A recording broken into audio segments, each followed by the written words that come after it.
Imagine this, a moment when everything you thought you knew about your life, your path, and your struggles shatters into pieces.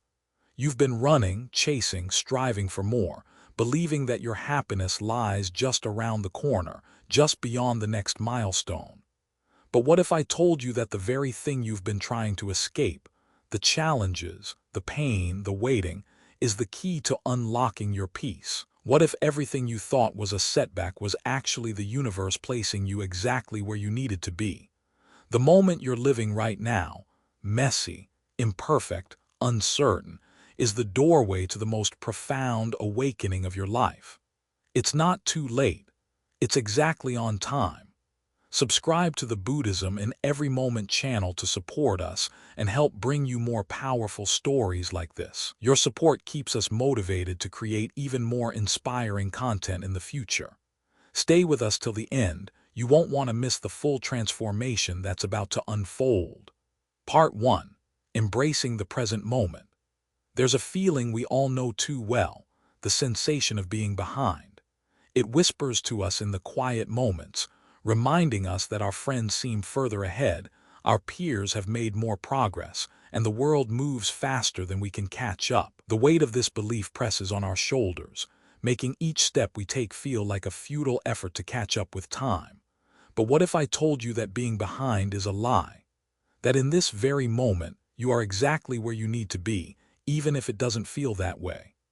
In a world that prizes speed, achievement, and success, the notion of perfect timing has become our invisible compass, a false marker of how far we've come, or how far we haven't. But this relentless pursuit of the future, this sense that we must always be striving for more, is nothing but a mirage.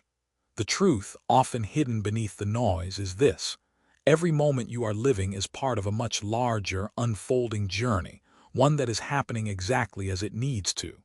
It doesn't matter how long it takes or how messy it looks, each moment serves a purpose. We are taught to believe that success is linear, that the more we rush toward it, the more we will achieve. But Buddhist wisdom offers a radical reframe of this belief. It teaches us that the present moment, with all its imperfections, is not something to be endured until we finally get to the good stuff. It is the good stuff. Every breath we take, every struggle we face, and every joy we experience are all threads in the intricate tapestry of life that is unfolding with perfect precision. Our lives, in all their messy complexity, are happening right on time, not according to the clock, but according to a deeper rhythm of existence. In Buddhism, there is a teaching known as mindfulness, which speaks to this very truth. To be mindful is to be fully present, to be awake to the experience of now, without wishing it away, without fighting against it. Mindfulness doesn't promise that everything will be perfect or pain-free, but it gives us a tool to navigate life's challenges with clarity and peace. It reminds us that peace isn't something found at the end of some elusive journey. Peace is found in the present, in the here and now. Mindfulness is not just a practice, it is a way of being. And when we embrace it, we unlock the ability to see, truly see, our lives for what they are, exactly as they need to be. In those moments when you feel overwhelmed by the weight of your to-do list or frustrated by your perceived lack of progress, take a breath. Pause. This moment, right now, is the only moment where you can experience peace. There's no need to wait for the perfect moment, because the perfect moment is this one. Buddhism teaches us that life is not about getting somewhere. It's about being fully present where you are, no matter how uncertain, painful, or unfulfilled it may seem. Every moment, whether filled with joy or sorrow, is part of a much greater pattern, one that we cannot always understand in the moment but will one day look back upon with gratitude. Just as a flower doesn't bloom all at once but unfolds petal by petal, so too does our life unfold with perfect timing. But let's be honest for a moment. This is difficult. It's hard to trust that we are exactly where we need to be when life feels like it's falling apart. We live in a world that thrives on the pressure to achieve, to be more, to do more. The incessant buzz of notifications, the expectations from society, the images of success on social media, all of these create a sense of urgency. They tell us that we must be somewhere else, doing something else, right now. And in the midst of this noise, it becomes nearly impossible to just be. Take a moment to think about your life right now. How many times have you felt that nagging feeling that you should be further along? Maybe it's in your career, where you're not where you imagined you'd be. Maybe it's in your relationships, where it feels like you're still searching for something, waiting for that perfect connection. Or perhaps it's in your own heart, where you feel like you're still trying to find peace, but it always seems just out of reach. These feelings are real, but they are also part of the illusion. Life does not unfold according to a strict timeline. It is a journey of unfolding, not of arriving. And as difficult as it may be to accept, the present moment, the one you're living right now, is the exact point of alignment. It's not a detour. It's not a mistake. It's where you're meant to be. This can be hard to grasp because we are so often conditioned to believe that happiness and success lie in the future, that they are destinations we must reach. We tell ourselves, once I get that promotion, then I'll be happy. Or, once I find the perfect partner, then I'll feel complete. The truth, however, is that we cannot find peace in some future moment. We can only find it now, in the stillness of this moment. The concept of perfect timing, often misunderstood, doesn't mean that we must constantly be waiting for everything to align perfectly before we can experience joy or fulfillment. It's not about waiting for a particular event, job, or relationship to happen. Perfect timing is about trusting that life, in all its uncertainty and imperfection, is exactly how it should be right now. Consider this. When you look back on your life, how many times have things happened that you initially perceived as setbacks, but later came to see as blessings?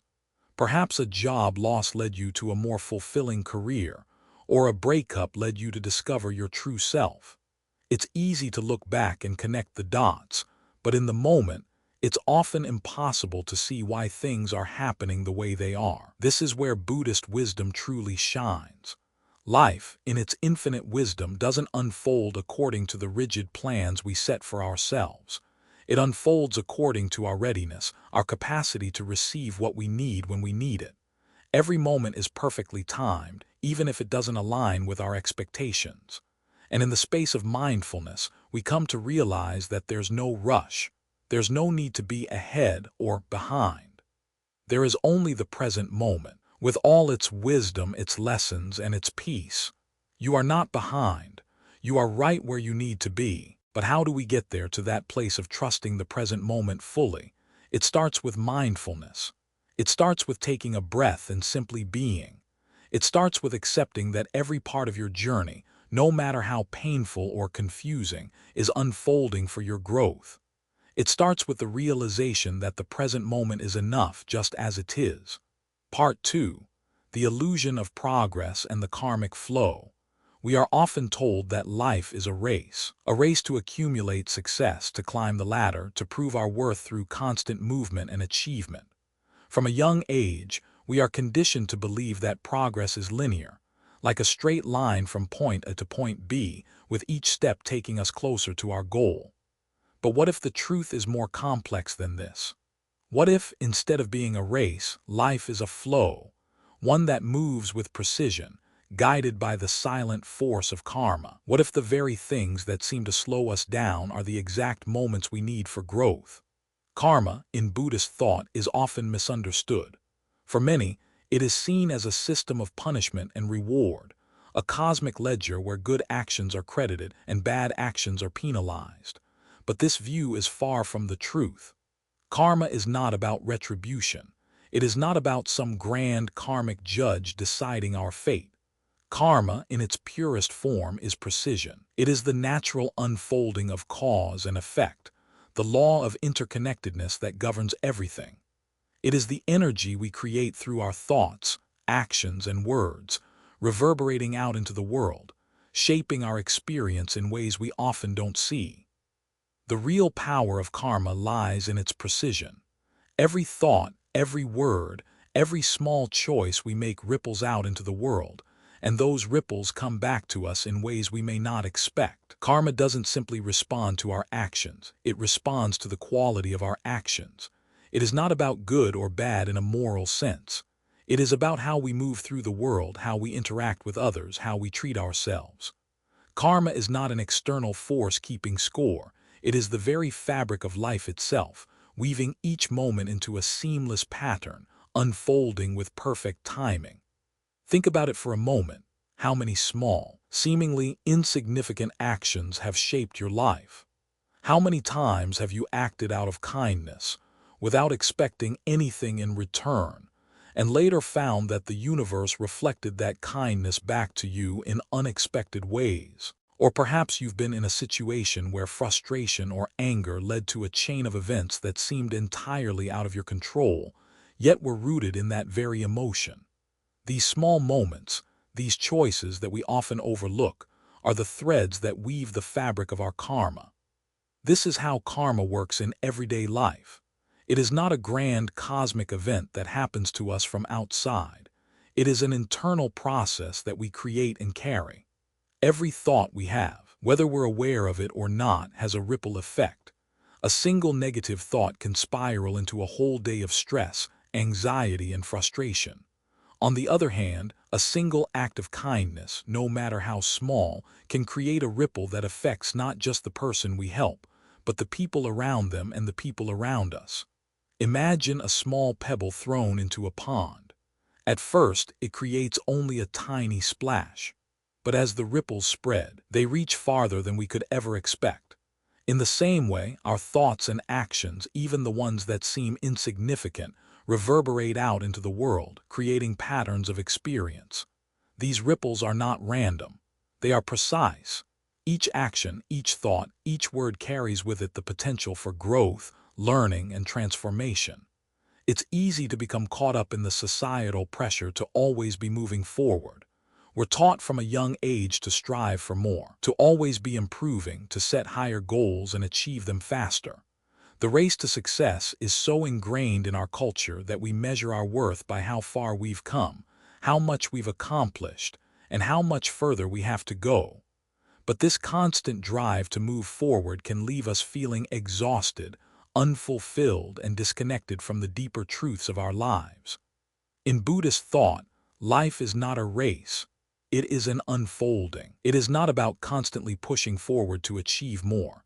It is about being in the moment, fully present to whatever is happening and trusting the process. The true measure of progress, according to Buddhism, is not how much we accomplish, but how deeply we are present in each moment, how fully we embrace the life that is unfolding before us.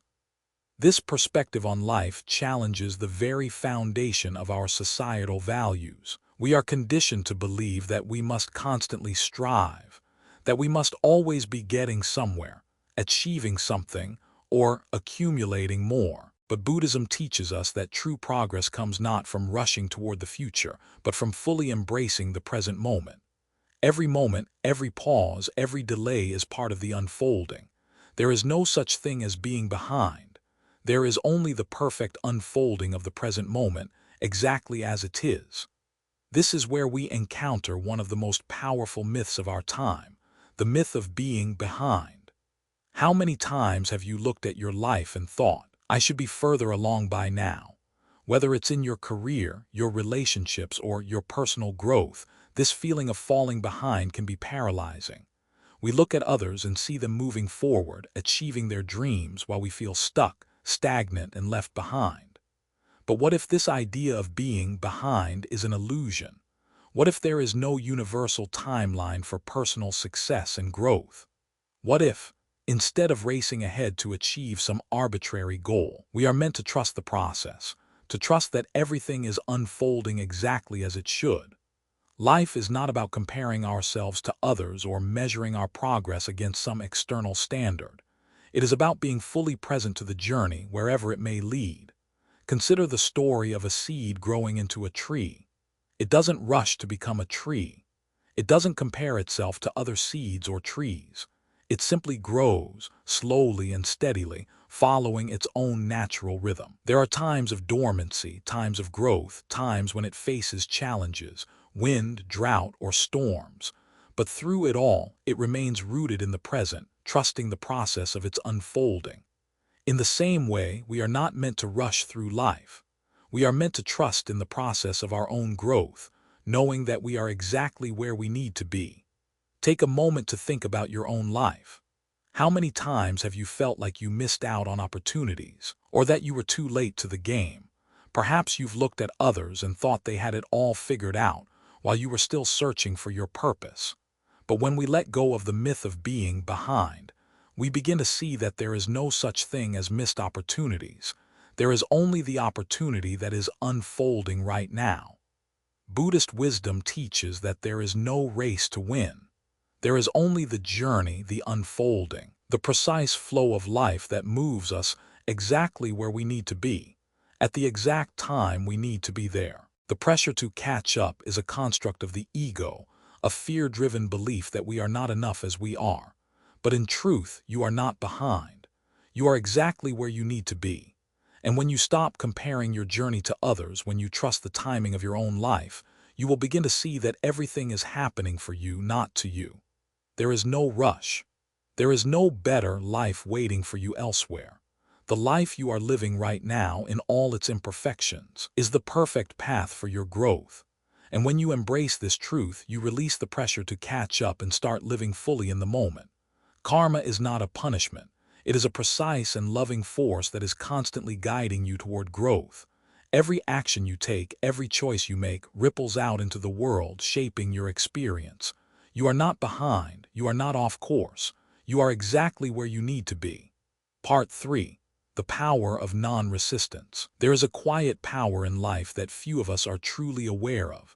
The power that comes not from pushing harder, striving more, or constantly battling against the current of our lives, but from letting go. This power is not passive. It is not about giving up, retreating, or surrendering without thought. It is about being present, fully present, without the need to control, fix, or manipulate every aspect of our lives. In Buddhist practice, this concept is known as non-resistance. Non-resistance is often misunderstood. People often think that to be non-resistant means to simply lie down, to accept whatever comes without action or will. But this is a grave misconception. Non-resistance is not about passive acceptance of everything life throws at you. It is about choosing to stay present, choosing to engage with life exactly as it is, without fighting against it. It is about accepting what is happening, not because we are resigned to it, but because we realize that resistance only creates more suffering. The Buddhist path teaches us that resistance, whether it is against the flow of life, the people around us, or even our own emotions, only amplifies our pain. When we resist, we are feeding the very thing we are trying to avoid. The more we fight, the more entrenched we become in our struggle. But when we stop fighting, when we let go of the urge to control, we open ourselves to a deeper wisdom. This is the profound freedom that comes from non-resistance. At first glance, non-resistance may seem like an invitation to give up, to settle for mediocrity or stagnation. But in reality, it is the opposite. Non-resistance creates the space for growth because it allows us to embrace reality as it is. It is the acceptance of our circumstances without judgment, the acknowledgement that life, in all its imperfection, is exactly as it should be. Through non-resistance, we begin to cultivate peace, not peace as the absence of challenge, but peace in the midst of it. It is the peace that comes from no longer fighting against what is. The key is in understanding that peace is not something that can be attained by changing our circumstances. It's not about waiting for everything to fall into place. Peace doesn't come when the job is perfect, the relationship is secure, or the world around us is calm. No, peace comes when we accept this moment just as it is and choose to remain present within it. One of the most profound forms of non-resistance is letting go of the shoulds. This internal narrative, the belief that we should be somewhere else, doing something else, or living a different life, keeps us in a perpetual cycle of striving, of never enough. How often have you looked at your life and thought, I should be further along by now, or I should have accomplished more? These shoulds create an endless loop of dissatisfaction. They tell us that who we are, where we are, and what we have is not enough, not worthy of peace. But what if the real work is not in becoming better, in meeting some arbitrary goal of achievement or perfection? What if the real work is in letting go of the idea that we should be anything other than what we are right now? In Buddhist teachings, this concept is often referred to as letting go of attachment. It is not about abandoning our desires or ambitions, but about recognizing that our sense of worth does not depend on our achievements. Our worth is intrinsic, and peace is found when we let go of the false belief that we are not enough. There is great freedom in releasing the shoulds. When we stop measuring ourselves against some imagined ideal of who we should be, we begin to see ourselves as we truly are, human, imperfect, and whole.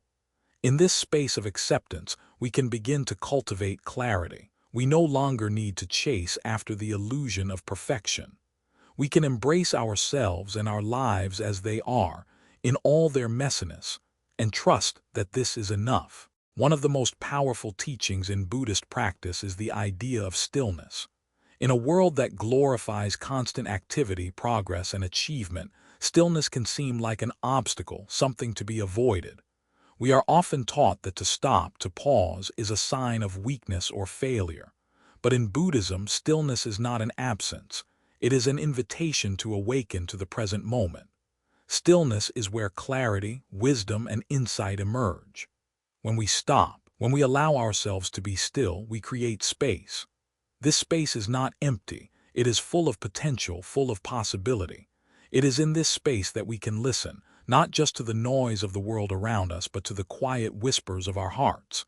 In stillness, we can hear the truth that is always present but often drowned out by the constant noise of our thoughts and the demands of life. Stillness is not about being passive. It is about being actively present. It is the act of stopping long enough to truly feel what is happening, to experience life as it is, without the need to rush, change, or fix. It is in stillness that we can begin to listen deeply to our own experience, to understand our emotions, and to connect with the world in a more meaningful way. When we allow ourselves to be still, we give ourselves permission to experience our emotions without judgment. We stop labeling our feelings as good or bad, and instead allow them to simply be. In doing so, we stop resisting our own experience. This, in turn, creates space for healing, understanding, and growth. Experientially, I have found that it is in the moments of stillness that unexpected moments of peace and clarity arise. Take a moment to reflect on times in your life when you were forced to stop, whether by illness, a breakup, or a life transition. In these moments of pause, everything may have seemed uncertain, even painful, but when you look back, you realize that it was in these pauses that you grew the most. It was in these still moments that you discovered something deeper about yourself, something you couldn't have accessed in the chaos of your everyday life. I remember a time when I was feeling overwhelmed, caught in the rush of work and personal commitments. It felt like I couldn't keep up with the pace of life, that I was always running, always pushing, but never quite reaching my goals. I felt as though I was constantly behind, always struggling. But then, life forced me to stop. A sudden illness knocked me down, and for the first time in years, I had no choice but to be still. At first, I fought it. I resented the stillness, feeling frustrated and anxious that I was wasting time. But as I sat in the quiet, I began to notice something. I could hear myself think. I could feel my body breathe. I realized that in my relentless pursuit of progress, I had been ignoring my own needs, my own feelings, my own heart. In that stillness, I discovered a new sense of clarity. I understood what I had been missing all along. Peace doesn't come from doing more, it comes from being more. And when I allowed myself to just be, everything started to shift. The power of stillness is not in what it does, but in what it allows us to do. It allows us to see, to hear, to feel, to experience life in a way that is richer, deeper, and more fulfilling. When we stop resisting the flow of life, we allow ourselves to be fully present, to receive whatever comes our way with grace and understanding. In embracing stillness, we learn that true peace comes not from escaping life's challenges, but from facing them with an open heart. We learn that we don't need to rush through our pain, our discomfort, or our uncertainties.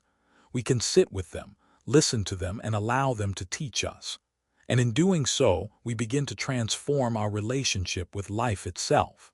When we embrace non-resistance, when we let go of the shoulds, and when we learn to be still, we free ourselves from the cycle of constant striving. We stop living in the future, always waiting for something else to make us happy, and we begin to live fully in the present. It is here in the present moment that peace resides, not in the future, not in the past, but in the space between. And that space, once we stop resisting it, becomes a sanctuary. It becomes the place where our true selves are revealed. So the next time you feel overwhelmed, the next time you feel like life is too much, remember this: stop, be still, let go of the need to control, and in that stillness you will find a clarity, a peace, and a wisdom that has always been there, waiting for you to discover it. In the stillness, something remarkable happens. You begin to notice the subtle shifts in your mind, the way your breath deepens, the way your heart softens. It's as if the world has slowed down, and for the first time, you can truly see it. The ordinary moments, the simple acts of living, begin to unfold with a profound beauty you might have missed in the rush of daily life. The sound of the wind rustling through the trees, the way the sunlight dances on the water, the scent of the earth after rain, all of these become vivid and alive when we stop long enough to truly experience them. This is what happens when we stop resisting life. We stop fighting against it, pushing it away, or trying to mold it into something it isn't. In those quiet moments, we reconnect with the world and ourselves in a way that is far more enriching than any accomplishment or achievement ever could be. The power of non-resistance also lies in the way it shifts our relationship with our emotions. We live in a world that often teaches us to suppress or avoid feelings that make us uncomfortable. We've been told that success means being constantly positive, always moving forward, never slowing down to confront the difficult or messy parts of life. But when we embrace non-resistance, we learn that our feelings, whether they are joy, sadness, fear, or anger, are not to be feared. They are simply messengers trying to show us something deeper. In Buddhist teachings, the practice of mindfulness encourages us to observe our emotions as they arise, without attachment or judgment. It's not about controlling them or pushing them away. It's about being with them fully, understanding them, and allowing them to teach us. This is where true emotional freedom lies, not in avoiding or numbing our feelings, but in feeling them with awareness and compassion. When we meet our emotions with openness, we create the space for healing. Take the example of fear. In our society, fear is often seen as a weakness, something to avoid at all costs. But fear is simply an emotion that arises when we feel threatened or uncertain. It's a natural part of the human experience, and when we resist it, we only amplify its power over us. However, when we stop resisting fear, we can begin to understand it. We can sit with it, acknowledge its presence, and ask ourselves, what is this fear trying to teach me? More often than not, we find that the fear is rooted in something deeper, a fear of the unknown, a fear of failure, a fear of not being enough. And once we see this, the fear loses its grip on us. It no longer controls us because we've stopped fighting it. Instead, we've transformed it into a tool for growth. Similarly, when we experience sadness or grief, we often feel the urge to escape or numb those feelings. We don't want to feel the weight of loss, the pain of disappointment, or the ache of unfulfilled desires. But when we stop resisting, when we sit with the sadness and allow ourselves to fully feel it, we unlock a deeper wisdom. Sadness, like fear, is not something to be avoided. It is a natural part of life that can lead us to greater understanding and compassion. In fact, our ability to sit with sadness often opens us up to more profound joy and appreciation. It allows us to see the beauty in life's fleeting moments, to appreciate the people and experiences that bring us happiness, and to cultivate gratitude for what we have, rather than focusing on what we lack. Non-resistance also allows us to let go of the constant need to achieve or prove ourselves. So much of our suffering arises from the belief that we must always be doing something, always striving for more. We measure our worth by our accomplishments, our productivity, our successes. But when we embrace stillness and non-resistance, we realize that we are worthy not because of what we do, but because of who we are. Our value is not tied to our achievements or our status. It is inherent in our being. This is a difficult concept to internalize in a world that constantly tells us we must be better, faster, and smarter. But the truth is that peace does not come from doing more. It comes from being more present, being more authentic, being more you. And when we release the need to constantly improve, when we stop the cycle of striving and competing, we give ourselves the freedom to just be. This is where true growth begins, not in the push for more, but in the acceptance of what is. Consider the times in your life when you were forced to pause. Maybe it was a period of illness, a job loss, a breakup, or simply a moment of personal reflection. In these moments of stillness, when everything seemed to slow down, something shifted inside you. You may not have known it at the time, but these pauses were exactly what you needed. They gave you the space to reflect, to heal, and to grow in ways you couldn't have imagined in the busyness of life. I've experienced this myself, during a time when I felt trapped in a cycle of busyness and stress. I was constantly on the go, always doing something, always achieving, always striving. But I wasn't happy. I wasn't fulfilled. In fact, I was exhausted, emotionally drained, and disconnected from myself. It wasn't until life forced me to slow down, to take a break, that I realized how much I had been missing. In that stillness, I was able to reconnect with my true self. I saw the patterns of my life more clearly. I understood where I had been pushing too hard, where I had been resisting, and where I had been missing out on the beauty of the present moment. Through this experience, I learned that stillness is not a luxury, it is a necessity. It is in the quiet moments that we can hear our own hearts, our own desires, and our own truths. It is in stillness that we come to understand what truly matters in life. And it is in stillness that we find peace, not as a destination, but as a constant companion here in the present moment. The power of non-resistance is not just in the act of letting go. It is in the ability to choose to be present. It is the choice to stop running, to stop fighting, and to simply be with life as it is. And in that choice, we find freedom. Not freedom from challenges or pain, but freedom from the need to control everything. We find the freedom to live authentically, to experience each moment fully, and to trust that everything is unfolding exactly as it should. Non-resistance does not mean giving up or resigning ourselves to life's difficulties. It means accepting them, facing them head-on, and allowing them to transform us. It means finding peace in the midst of chaos, clarity in the midst of confusion, and joy in the midst of pain. So the next time life feels overwhelming, the next time you feel like you're fighting against the current, remember this: you don't need to resist. You don't need to fight. You just need to be. In that stillness, you will find the answers you seek. You will find the clarity, the peace, and the strength to navigate life's challenges with grace and wisdom. In the end, non-resistance is not about doing less. It is about being more present, more accepting, and more open to the wisdom that life offers. When you stop resisting, you create the space for true transformation. And that transformation begins in the quiet, in the stillness, in the acceptance of what is. Part 4. The role of suffering in awakening. Suffering is a word we try to avoid, a concept we seek to escape, and yet it is something we all experience. It is often seen as the greatest obstacle to peace, something that disrupts our lives, undermines our happiness, and causes us to question the very fabric of our existence. In a world that values comfort, success, and ease, suffering is the shadow that lurks behind every corner, reminding us that we are not invincible, that our lives are fragile, and that everything we love can be lost.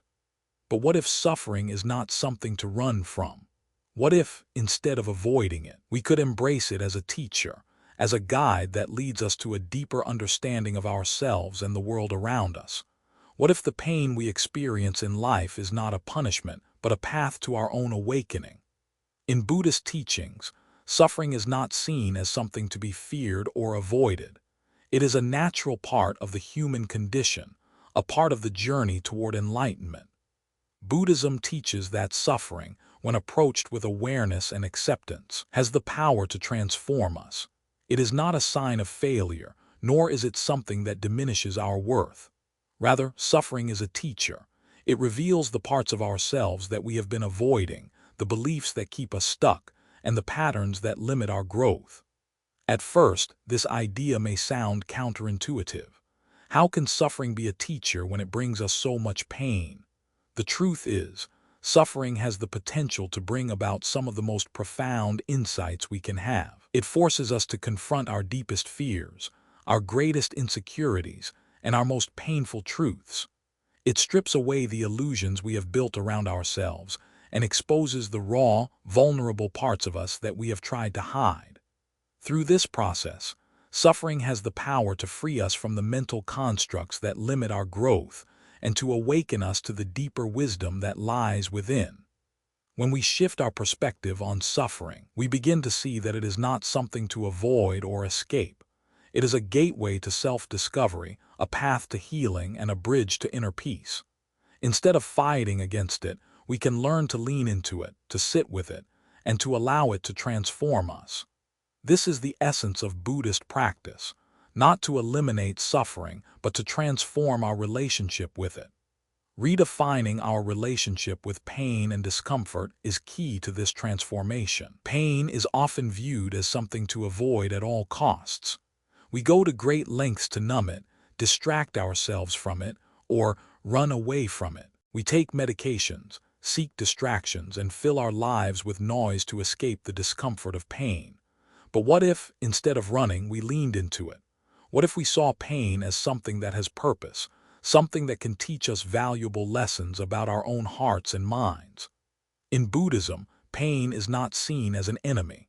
It is seen as a part of life, a natural experience that arises from the impermanence of everything around us.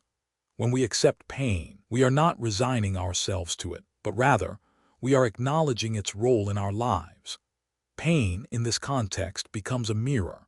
It reflects the areas of our lives that need attention, the parts of ourselves that are out of alignment, and the places where we are clinging to something that no longer serves us. Pain also teaches us about the nature of attachment. We suffer not because pain exists, but because we are attached to the idea that life should be a certain way. We believe that we should be happy, that things should be easy, and that discomfort is something to avoid at all costs. But when we can let go of these attachments, we free ourselves from the cycle of resistance. Pain no longer becomes something to fear, but something to experience fully. It no longer holds us captive. Instead, we become free to feel it, learn from it, and ultimately transcend it. The everyday challenges we face often contain hidden lessons, if we are willing to look for them. It could be a moment of frustration at work when things don't go as planned, an unexpected delay that causes us to miss out on something we were looking forward to, or a personal setback that shakes our confidence.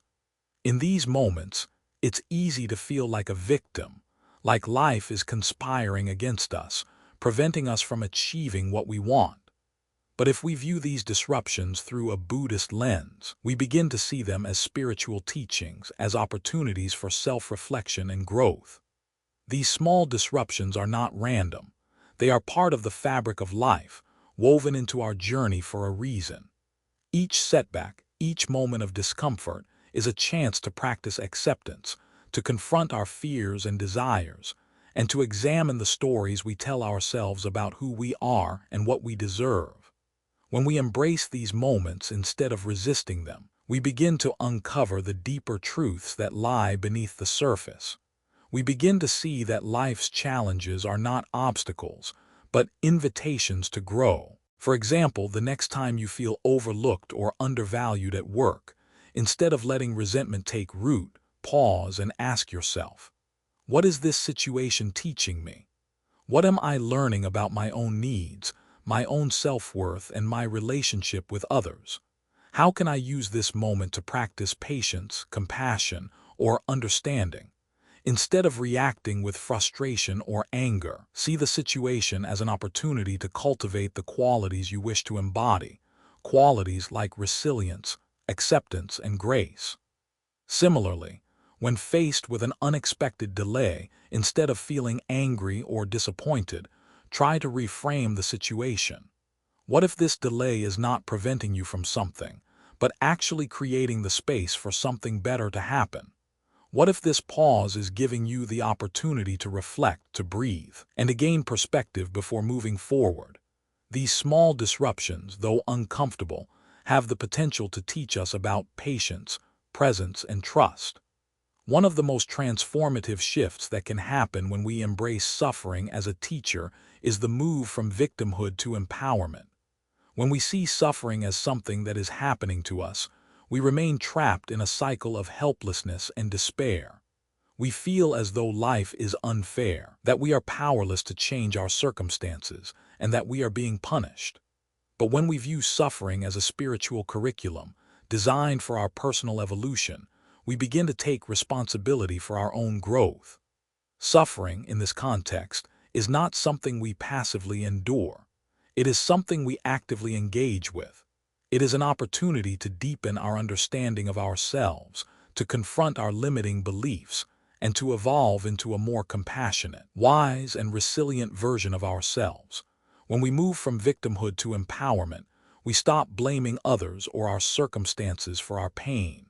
We take ownership of our journey, knowing that everything we face has the potential to teach us something valuable. This shift from victimhood to empowerment is not about denying the reality of suffering. It is about choosing to see it as an opportunity for transformation. It is about recognizing that, even in our most difficult moments, we have the power to choose how we respond.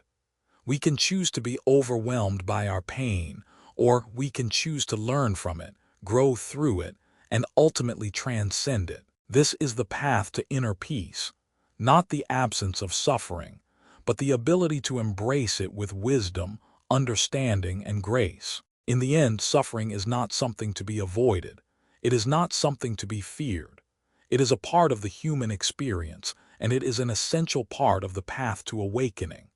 When we view suffering as a teacher, we begin to see it not as a burden, but as a guide that leads us to greater self-awareness, deeper compassion, and more profound wisdom.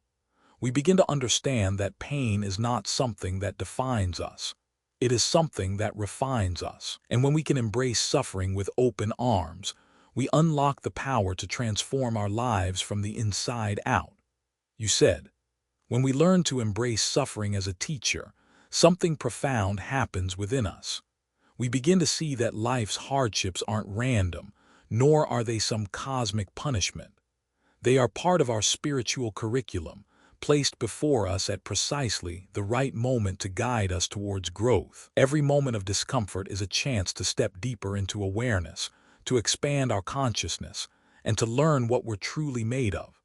One of the most liberating realizations on this journey is that suffering doesn't define us. Our struggles, our pain, our moments of weakness, they are not who we are. They are simply experiences. Experiences that we can either allow to consume us or allow to transform us. The key is in how we respond. When we stop identifying with our pain, when we stop seeing it as a reflection of who we are as individuals, we begin to reclaim our power. Consider this. When life knocks you down, how do you respond? Do you collapse under the weight of your suffering, telling yourself you're not strong enough, not capable enough, not deserving of better? Or do you rise with a different perspective, seeing that very suffering as a mirror showing you where you still have work to do, where you still have room to grow, where you can deepen your compassion, both for yourself and others? This shift from victimhood to empowerment is one of the most transformative processes we can undergo. It is in this shift that we find our true strength, strength not from avoiding pain, but from walking through it with grace and acceptance. In Buddhism, there is a concept called dukkha, which refers to suffering or dissatisfaction, and it is considered one of the three marks of existence. Dukkha is not simply physical pain, but the subtle discontent that we experience in life as we navigate its impermanence and uncertainty. The Buddha taught that suffering is not something to be avoided or eradicated, but rather, it is something we can learn to understand. Suffering, in this sense, is the gateway to wisdom. By understanding the root causes of our suffering, the attachments, the desires, the fears, we can begin to loosen their grip on us, freeing ourselves from the cycle of endless craving and dissatisfaction. This is where the real power of suffering lies. It is in the recognition that every time we face pain or discomfort, we are being given the opportunity to see what we are holding onto, to see what is preventing us from truly being free. Every painful emotion, every challenging situation is an invitation to ask deeper questions of ourselves. Why am I holding on to this? What is it teaching me? Where do I need to let go? These are the questions that, when asked with an open heart, can shift our perception of suffering from something we fear to something we welcome. It's easy to look at the world around us and feel overwhelmed by the suffering we see, the wars, the poverty, the injustice. But we must remember that our personal suffering is not separate from the suffering of the world. As we transform our relationship with our own pain, we begin to see how it connects us to others, how it links us to the collective human experience. Suffering, when viewed with compassion, can be the bridge that unites us all, reminding us that we are not alone in our struggles. Take, for example, the everyday challenges we all face, the delays, the disappointments, the frustrations. When we encounter these, it's easy to get lost in the narrative of why me. It's easy to fall into the trap of believing that life is unfair, that we are being punished. But if we step back and view these challenges through the lens of Buddhist wisdom, we can begin to see them for what they truly are, opportunities for growth. When you're stuck in traffic and running late for an important meeting, instead of cursing your luck, try to pause and breathe. In that moment, the traffic becomes a spiritual teacher. It's not just a delay, it's a reminder to slow down, to let go of the need to control everything, and to practice patience. When someone cuts you off in line or speaks to you harshly, instead of reacting with anger or frustration, ask yourself, what is this moment teaching me? What is the lesson behind this disruption? These small moments of discomfort are not punishments, but invitations to practice mindfulness, patience, and compassion. This is not to say that we should embrace every hardship with blind acceptance, as if we are resigned to a life of endless struggle. Rather, it's about seeing the inherent value in every moment of suffering. The Buddha's teachings encourage us to be present with our pain, to face it directly, and to learn from it. And as we do, we begin to realize that suffering is not an obstacle to happiness, it is a catalyst for it. As we move through life's challenges, we often carry the belief that we are somehow less than because of our suffering. We believe that pain is a sign of weakness, that to struggle is to fail. But this view only perpetuates the cycle of suffering. When we see ourselves as victims of life's circumstances, we are trapped in a story that keeps us small, keeps us helpless. But when we shift our perspective, when we see suffering as a spiritual curriculum designed for our evolution, we begin to reclaim our power. This transformation is not easy. It requires a willingness to confront our discomfort, to sit with our pain, and to allow it to teach us. But as we do, we begin to notice something incredible. The pain no longer defines us. It no longer controls us. Instead, we begin to move through life with a sense of calm and clarity, knowing that every experience, every struggle has a purpose. We begin to see suffering not as a problem to be solved, but as a teacher to be listened to. It is through this process that we move from victimhood to empowerment. We stop seeing ourselves as helpless and begin to recognize that we have the capacity to choose how we respond to our suffering. We may not be able to control what happens to us, but we can control how we meet it. We can choose to face our struggles with an open heart, with compassion for ourselves and others. We can choose to learn from the pain, to allow it to expand us rather than diminish us. In the end, suffering is not something to be avoided. It is something to be embraced, not with resignation, but with awareness and understanding. When we stop resisting suffering, we stop resisting life itself. We begin to see that suffering in all its forms is not an obstacle to happiness. It is the path to it. By accepting our pain, we free ourselves from the cycle of suffering and step into a deeper, more peaceful existence. We realize that in the midst of our pain there is wisdom, there is growth, and ultimately there is peace. So the next time you face a challenge, a moment of pain or discomfort, remember this: you are not a victim. You are a student, and life is your teacher. The suffering you encounter is not a sign that you are doing something wrong, but a signal that you are exactly where you need to be. By embracing it, you step onto the path of true awakening. Part 5. Letting go of perfectionism and embracing imperfection. In a world obsessed with perfection, we are constantly bombarded with images of flawless lives, bodies, and careers. We scroll through social media feeds filled with carefully curated photos, perfectly polished lives, and seemingly effortless success. The message is clear. To be happy, to be worthy, to be successful, we must be perfect. We must meet society's standards of what is right, what is beautiful, what is successful. Anything less than perfection is a failure. This societal obsession with perfection is not only unrealistic, it is deeply destructive.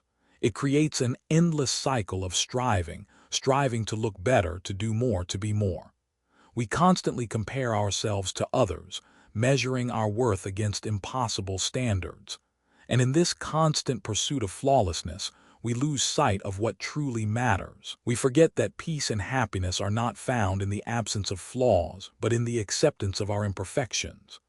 Buddhism, with its rich teachings on impermanence, offers us a profound alternative to this pursuit of perfection.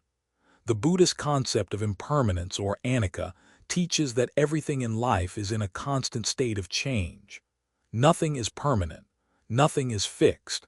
This includes us, our bodies, our minds, our emotions, and even our sense of self. What we are today is not what we were yesterday, and it will not be what we are tomorrow. We are constantly evolving, constantly shifting, constantly growing. This truth of impermanence is both humbling and liberating.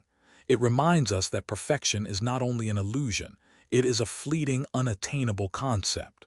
What we define as perfect today will change tomorrow.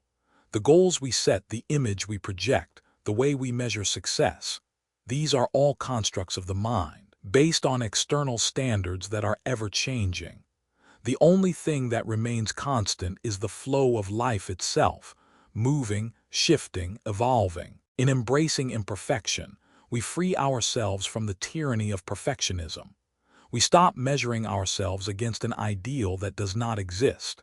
Instead, we learn to appreciate the beauty in our flaws, the wisdom in our mistakes, and the growth that comes from embracing our true selves as they are, rather than as we think they should be.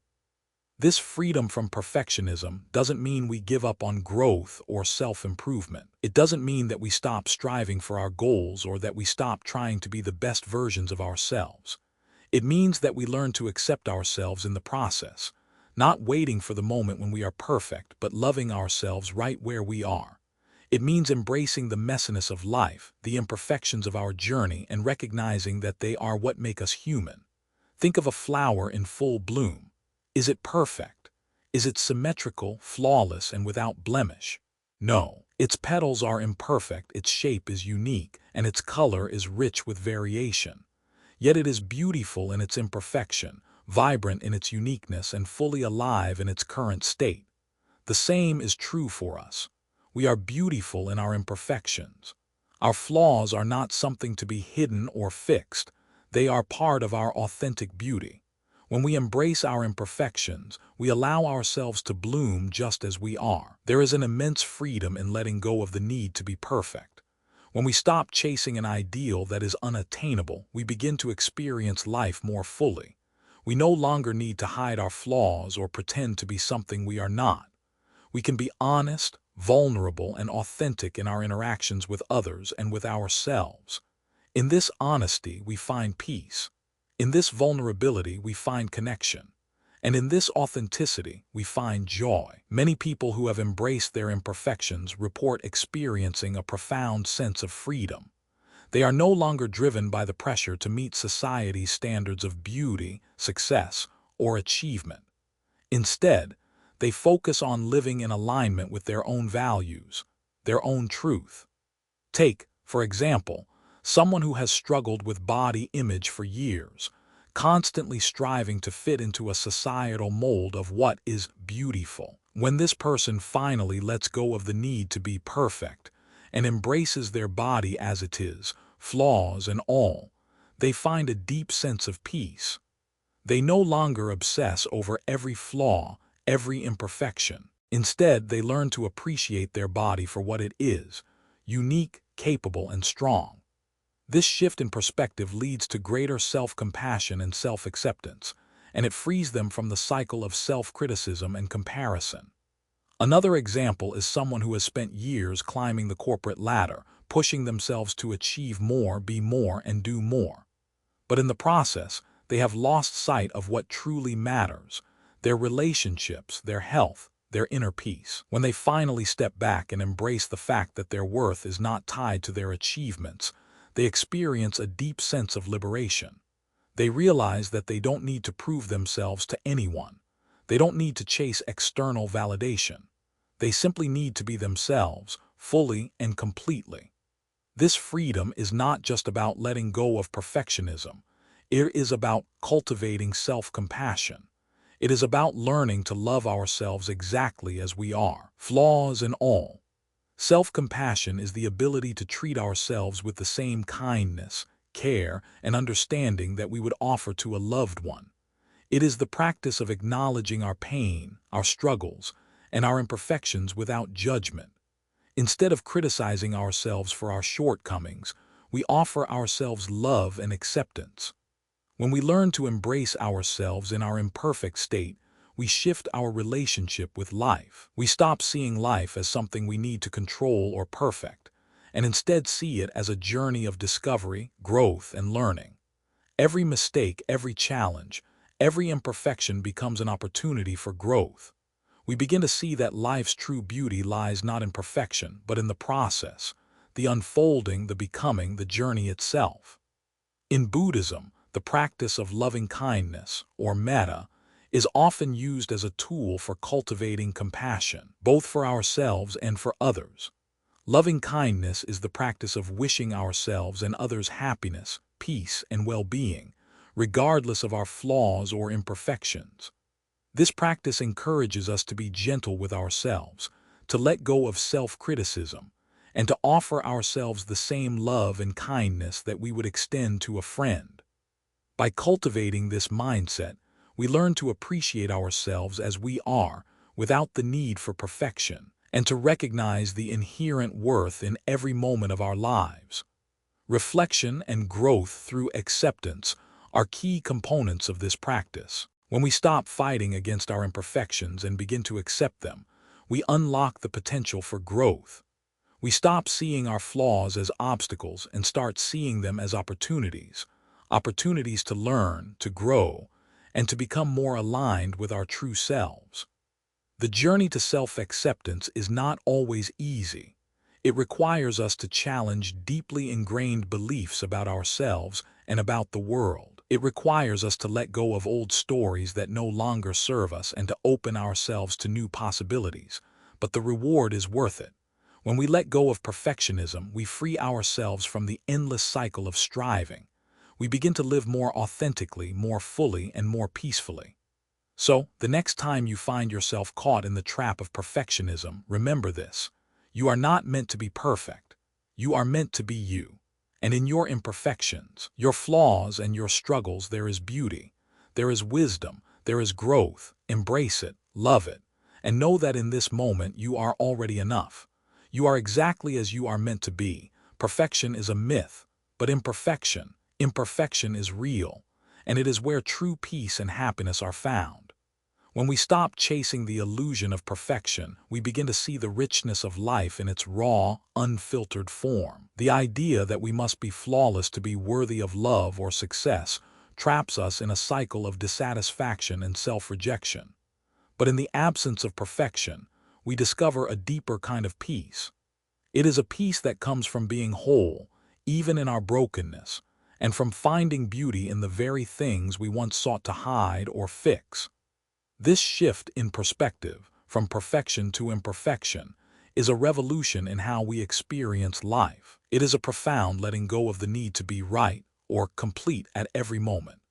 In this letting go, we are not abandoning growth or improvement. We are simply learning that our value does not lie in achieving some unreachable ideal. Our worth is inherent in our being, in the very fact that we exist, flawed and imperfect, and yet whole.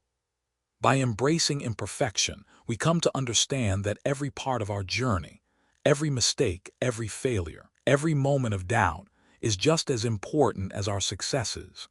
The moments where we stumble, where we fall short, are the ones that shape us the most. They are the moments that teach us humility, resilience, and compassion. They are the moments that allow us to truly connect with others, for it is in our shared vulnerability that we find our common humanity. Take a moment to think about some of the most powerful relationships in your life. They are likely not built on perfection, but on the acceptance of each other's flaws. The people you love most are the ones you see clearly, their imperfections, their struggles, their brokenness, and yet you love them all the more for it. Why? Because you recognize that their imperfections are not weaknesses, but part of what makes them whole. You see the beauty in their vulnerability, their growth, and their willingness to be authentic, even when they are not perfect. The same is true for ourselves. When we allow ourselves to be imperfect, we free ourselves from the constant need for validation and approval.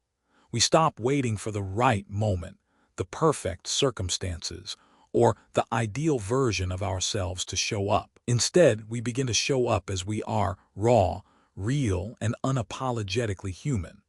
This shift in how we view imperfection also has a profound impact on how we approach others. We begin to see that perfection is not something to strive for, but something that hinders our growth and connection. When we embrace our own flaws, we begin to embrace the flaws in others. We stop holding them to impossible standards, and we start accepting them as they are, just as we hope to be accepted. Self-compassion becomes the foundation of this new way of living. When we learn to treat ourselves with kindness and understanding, rather than harsh judgment and criticism, we begin to heal. We stop punishing ourselves for not measuring up to some external ideal, and instead, we start nurturing ourselves with the love and care we so readily extend to others. This is the essence of Buddhist wisdom, the understanding that we are already enough just as we are. There is nothing we need to prove, no perfection we need to achieve, no external validation we need to seek. True peace comes from the acceptance of our imperfect selves, the acceptance of life in all its messiness, uncertainty, and change. When we let go of perfectionism, we open ourselves to the beauty of life's imperfections.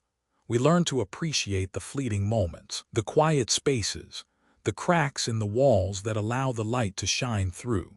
We see that life is not about reaching a destination, but about being present for the journey, embracing every step, every stumble, every moment of growth along the way. As we let go of the need to be perfect, we learn to love ourselves in a deeper, more meaningful way. We stop waiting for the perfect version of ourselves to emerge, and we begin to accept ourselves exactly as we are. We realize that we are worthy of love, not because we are flawless, but because we are human. We are worthy of peace, not because we've attained perfection, but because we are enough just as we are. In this process of embracing imperfection, we become more open to the beauty of others. We stop comparing ourselves to others, measuring our worth against their achievements, their successes, or their apparent flawlessness. We see that every person like us is on their own journey, imperfect and unique in their own way. And in that recognition we find freedom. Freedom from judgment, freedom from comparison, and freedom from the endless chase for perfection. So, the next time you feel the weight of perfectionism pressing down on you, remember this: you are not meant to be perfect. You are meant to be you, real, raw, and wonderfully imperfect. And in your imperfection you will find your true strength, your true beauty, and your true peace. It is in embracing all that you are, flaws and all, that you will discover the freedom and joy that comes from simply being yourself. Perfection is a myth, but imperfection is where true growth, love, and peace reside. When we let go of the need to be perfect, we let go of the pressure, the fear, and the anxiety that come with it. And in that letting go, we open ourselves to a life that is full, rich, and completely our own. Embrace your imperfections. Embrace the messiness of life. For it is in these moments of imperfection that we find the most profound beauty of all. Part 6. The illusion of better and the wisdom of contentment. In the world we live in, the pursuit of better seems like a natural and even noble endeavor. We are constantly told that we should strive for more success, more wealth, more achievements, more experiences. The message is clear. If we aren't striving for something better, we are stagnating. We are made to believe that our happiness, peace, and fulfillment lie just beyond the next accomplishment, the next possession, or the next phase of life. But what if this relentless chase for better is the very thing that keeps us trapped in dissatisfaction? What if the pursuit of more is preventing us from experiencing the peace and joy that is available to us right now? The Buddhist concept of tanha, or craving, offers a profound insight into this dilemma. Tanha is the deep-seated desire or attachment to something more, the craving that leads us to constantly seek outside of ourselves for fulfillment. This craving manifests in the desire for material things, for success, for validation, for experiences that promise happiness. We are taught to believe that once we obtain the better job, the perfect relationship, or the ideal body, we will finally be content. But in reality, this craving keeps us in a cycle of perpetual dissatisfaction. The more we chase after what is better, the less content we feel. Even when we get what we think we want, the happiness it brings is fleeting, and we are soon left wanting more. This craving, as Buddhism teaches, is a fundamental cause of suffering. It creates a gap between where we are and where we believe we should be. It tells us that who we are and what we have is not enough. It keeps us looking outside of ourselves, always grasping for something more, instead of turning inward to find contentment in the present moment.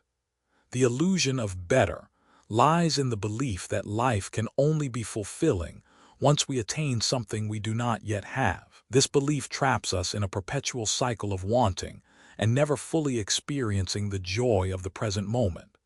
But what if the pursuit of better is not the answer? What if, instead of chasing after more, we could find peace and happiness by simply accepting and embracing what is already here? What if the key to contentment lies not in achieving more, but in finding joy and peace in the present moment, regardless of our circumstances? This is where the wisdom of contentment comes in. In Buddhism, contentment is not about settling for less or resigning ourselves to mediocrity. It is about finding peace with what we have, right here and right now. Contentment is the ability to fully experience the present moment without the need to grasp for something different or better. It is about being at peace with what is, even when things are not perfect. It is the recognition that happiness does not come from external circumstances, but from within. Contentment is liberation, but it is a liberation that comes from letting go of the belief that we need something else to be happy. It is the freedom to experience life as it is, without the constant pressure to change, improve, or achieve more. Contentment does not mean giving up on growth or dreams. It means releasing the belief that our happiness depends on something we do not yet have. It means being fully present with what we have now, recognizing that the present moment is enough. In the Buddhist tradition, contentment is cultivated through the practice of mindfulness. By being fully present in the moment, we learn to appreciate the richness of our experience, no matter how simple or ordinary it may seem. Whether we are eating a meal, walking in nature, or spending time with loved ones, mindfulness helps us see the beauty in the present moment. It allows us to experience life in its fullness, without the distraction of more. It helps us recognize that the little things, the moments of quiet, the shared laughter, the simple acts of kindness, are the things that bring lasting fulfillment, not the constant pursuit of better. Living fully in the present moment with a deep sense of contentment is a practice that can transform our daily lives. In the rush of modern life, we often overlook the small moments that hold the greatest value. We are so focused on what's next that we miss the richness of what is already here. But when we begin to practice contentment, we start to see the beauty in the ordinary. We begin to appreciate the moments we once took for granted, the warmth of the sun on our face, the sound of a loved one's voice, the taste of our favorite food. These small moments, when fully experienced, are the essence of life's joy.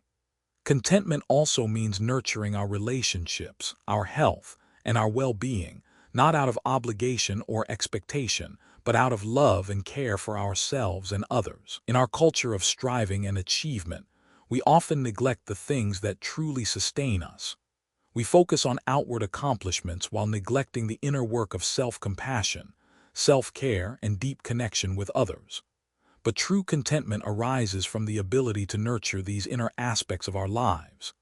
It is about recognizing the importance of rest, of quiet time, of listening to our bodies, and of building authentic relationships based on love and mutual respect. The power of enough is another key aspect of contentment. We live in a world that constantly tells us we need more. More money, more success, more recognition, more experiences. But in the practice of contentment, we come to realize that what we have right now is sufficient. We stop measuring our worth by what we lack, and instead, we start measuring it by what we already have. The concept of enough is liberating because it frees us from the endless chase for more. It allows us to recognize that we are already whole, that we are already worthy, that we already have everything we need in this moment to experience peace and happiness. This shift from craving to contentment is not easy, especially in a culture that values achievement above all else. But it is a shift that leads to true freedom. When we stop measuring ourselves against external standards and start measuring our lives by the quality of our experience, we free ourselves from the cycle of dissatisfaction. We begin to see that the life we are living, right now, is enough. It is enough to be happy, to be peaceful, and to be fulfilled. Consider the practice of mindfulness as an example. When we engage in mindfulness, we are not trying to change anything. We are simply being present with what is. We are accepting the moment exactly as it is, without trying to manipulate it or wish it away. This practice can be applied to every area of life, from the smallest tasks to the largest challenges. Whether we are cleaning the house, having a conversation with a friend, or dealing with a difficult situation at work, mindfulness allows us to fully experience the moment without the distraction of more. It helps us let go of the need to change our circumstances and instead find peace in them. The wisdom of contentment also teaches us that happiness is not something that can be found in the future. It is not something that lies just beyond the next goal, the next achievement, or the next purchase. Happiness is found right here, in this moment, in the simple act of being. When we stop waiting for better, we start to realize that we have everything we need right now to be happy. It is in this realization that true contentment arises. In the end, the pursuit of better is a mirage. It promises happiness, but it never delivers. Contentment, on the other hand, is the wellspring of true peace and fulfillment. When we stop chasing after more, when we stop measuring our worth against external standards, we begin to live fully in the present moment. We embrace what we have, and in that embrace, we find the joy, peace, and satisfaction that we have been searching for all along. True contentment is not about having more. It is about realizing that what we already have is enough. And in that realization, we find the freedom to live fully, to love deeply, and to be at peace with who we are. Contentment is not a destination. It is a way of living, a way of being at peace with the present moment, exactly as it is. As we continue to embrace contentment, we begin to realize that happiness is not a destination or a future achievement. It is something that can be cultivated right here, right now, in the life we are living. This is one of the most profound teachings in Buddhism, that true peace is not found in the accumulation of possessions or in the fulfillment of every desire, but in the ability to be fully present with what is. When we let go of the belief that we must constantly strive for more to be happy, we free ourselves from the endless cycle of seeking and dissatisfaction. We no longer need to prove our worth through accomplishments, possessions, or recognition. Instead, we find peace in simply being alive, in simply breathing, in being present with the world around us. This shift in perspective allows us to appreciate life's simple pleasures. Instead of constantly rushing through our days, we can slow down and savor the moments that truly matter. A quiet morning with a cup of tea, a conversation with a friend, a walk in nature. These moments, when fully embraced, are the essence of true contentment. When we stop chasing after a future promise of happiness, we begin to find joy in the simple, everyday moments that we once overlooked. As we cultivate contentment, we also begin to nurture a deeper sense of gratitude. When we truly accept that what we have is enough, we start to recognize how much we already have to be grateful for. This gratitude doesn't come from the expectation of receiving more, but from the recognition of how abundant our lives already are. We realize that the love of those around us, the beauty of the world, the breath in our lungs, these are the things that matter most. And when we embrace them fully, we find a profound sense of peace. This also allows us to let go of the comparison game. We live in a world where we are constantly bombarded with images of what our lives should look like. We are told that we should have the perfect career, the perfect body, the perfect relationships. But when we stop comparing ourselves to others, we free ourselves from the need to be anyone other than who we are. We begin to see that we are enough, just as we are, and we stop measuring our worth against the standards set by society or others. The Buddhist practice of contentment encourages us to cultivate this sense of enough in all areas of our lives. We can apply it to our possessions, our relationships, our careers, and even our own personal growth. Rather than constantly seeking more or feeling dissatisfied with what we have, we learn to appreciate the present moment and the life we are living right now. It's about shifting our focus from what we don't have to what we do have and learning to be content with that. This practice can be transformative, not just for our own inner peace, but also for the relationships we have with others. When we are content with who we are and what we have, we are able to give freely and fully without expectation. We stop looking to others to fill the void within us, and instead we offer love, support, and kindness without conditions. We learn that true connection comes not from trying to get something from others, but from giving freely and authentically. At the heart of contentment is the ability to let go of the constant desire for more and to simply be. This doesn't mean we stop pursuing our goals or dreams, but it means we stop tying our happiness to the outcome of those pursuits. We learn that true fulfillment is not found in the accumulation of external things, but in the inner peace that comes from being present with what we already have. In practical terms, contentment can be practiced every day by shifting our mindset. It means pausing to appreciate the small, everyday moments, the warmth of a hug, the sound of laughter, the beauty of the sky. It means letting go of the pressure to always be achieving or striving, and instead allowing ourselves to simply be in the moment. It means practicing gratitude for the things we often take for granted, such as our health, our relationships, and the simple pleasures of life. Contentment is also about releasing the belief that we must constantly improve, that we are not enough as we are.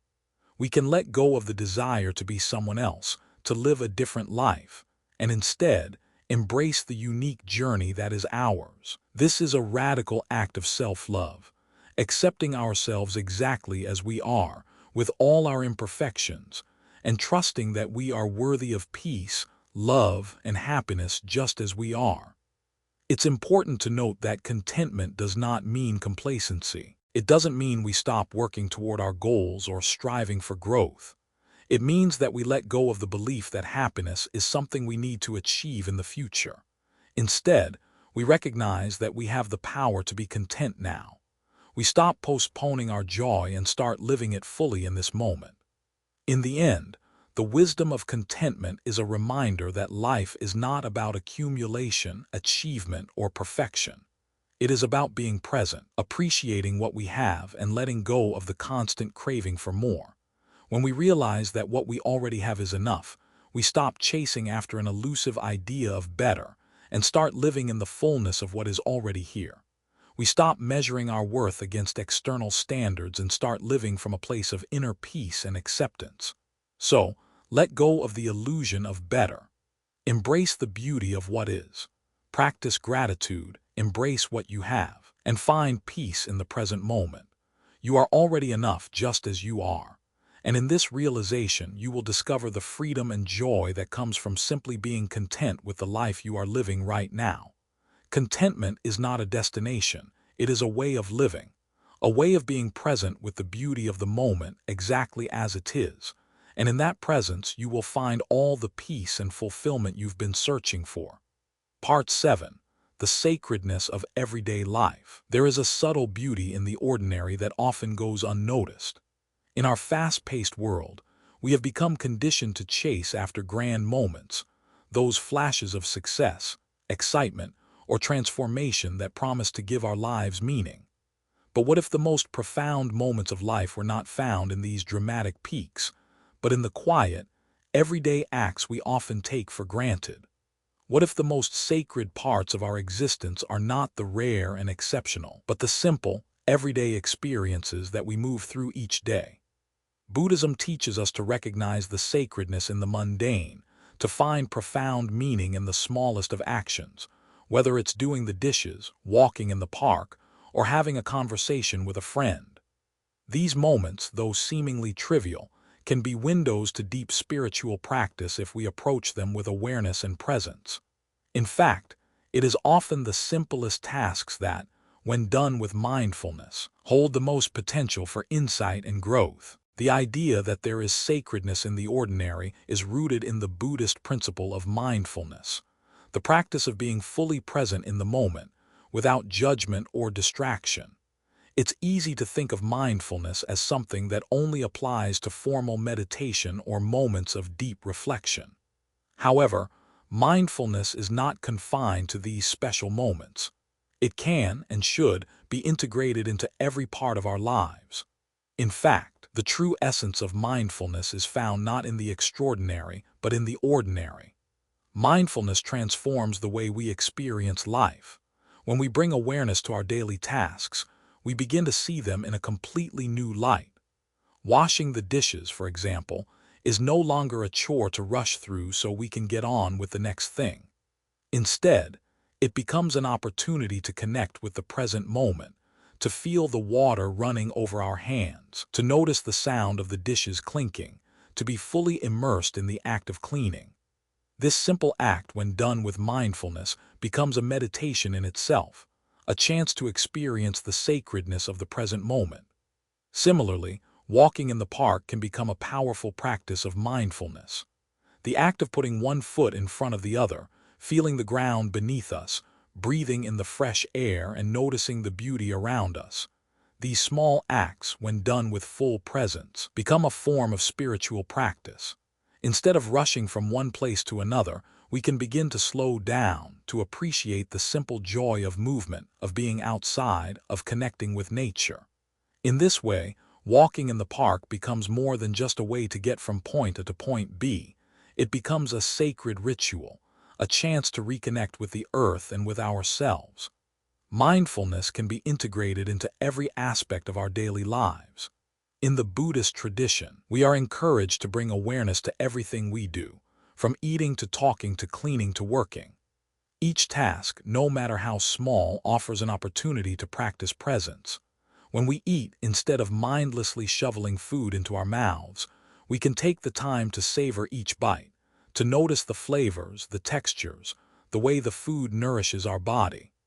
This simple practice of mindful eating can deepen our relationship with food, with our bodies, and with ourselves. Driving to work, too, can become a moment of mindfulness.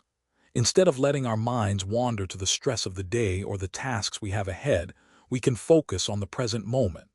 The feel of the steering wheel in our hands, the rhythm of the road beneath the tires, the sounds of the car around us. Each of these sensations offers an opportunity to be fully present. We can use this time to center ourselves, to breathe, and to set an intention for the day ahead. Driving, when approached mindfully, becomes a meditation on movement, a reminder that every moment, even the most ordinary, is an opportunity for spiritual practice. One of the most powerful aspects of mindfulness in daily life is its ability to bring us back to ourselves. We live in a world full of distractions. Our minds are constantly pulled in 1,000 different directions, from the demands of work to the pressures of social media, to the endless stream of notifications that vie for our attention.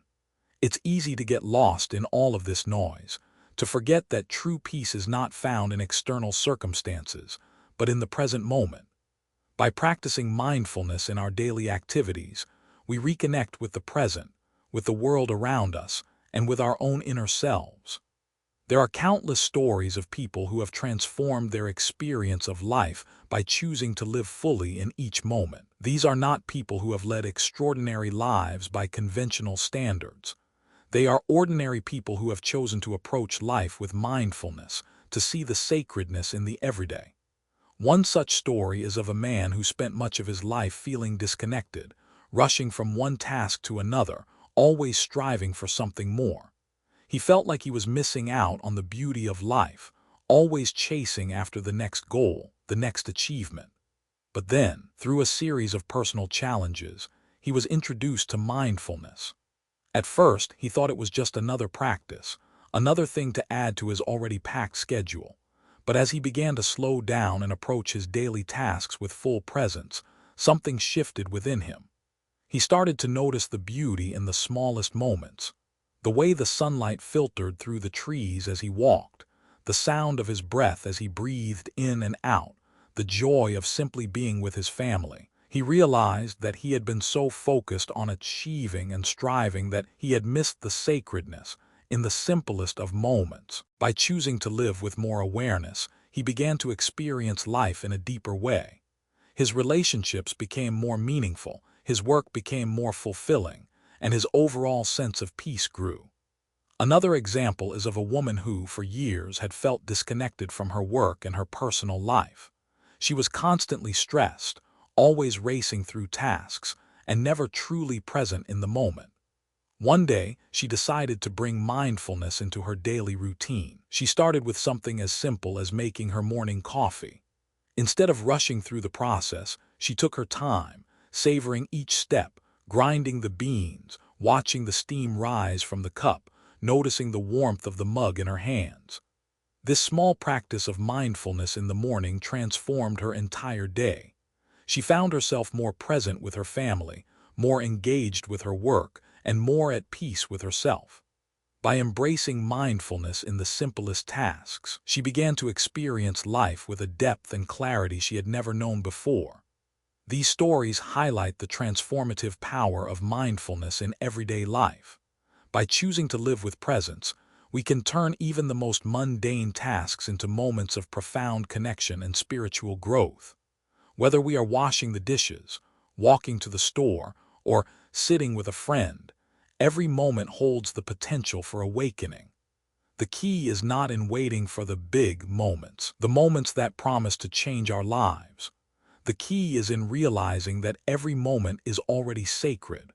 Mindfulness teaches us that the sacred is not something that exists outside of us, in distant places or extraordinary experiences. It is already here, in the ordinary moments of our daily lives. The practice of mindfulness allows us to see this sacredness and to live in harmony with it. It teaches us that peace is not something we need to search for. It is something we can find right here in the present moment, in the simple act of being alive. As you go through your day, try to bring mindfulness to your actions. Notice the small details, the way your hands feel as you wash dishes, the way the air smells when you step outside, the sound of your voice when you speak with someone. With each moment of presence, you begin to tap into the sacredness of life, and in doing so, you open yourself to the fullness of your own experience. In this way, every task, no matter how simple, becomes a moment of profound mindfulness, a gateway to deeper peace, connection, and spiritual growth. Part 8. Patience and the Art of Waiting. In our world of constant movement and rapid change, patience is often seen as a weakness, a passive acceptance of what is, as though it were some form of resignation. We are told to always keep pushing forward, always striving for more, and to never stop moving until we reach the destination. In such a culture, patience is misunderstood. It is seen as standing still, waiting for something to happen, when in fact, patience is not inaction. It is an active, profound practice, deeply rooted in Buddhist wisdom, that teaches us how to move with the flow of life rather than forcefully attempting to control it. Patience, in its truest form, is not about sitting idly by, waiting for life to unfold at its own pace, nor is it about waiting for external circumstances to change in our favor. True patience is an active engagement with the present moment. It is a recognition that everything has its time, and that we cannot rush or manipulate the course of events. Patience is the art of being present in the moment, of allowing life to unfold without forcing it, and of trusting in the natural rhythm of things. In Buddhist practice, patience is seen as a form of wisdom, wisdom that comes from understanding that everything, including ourselves, is constantly changing, evolving, and growing.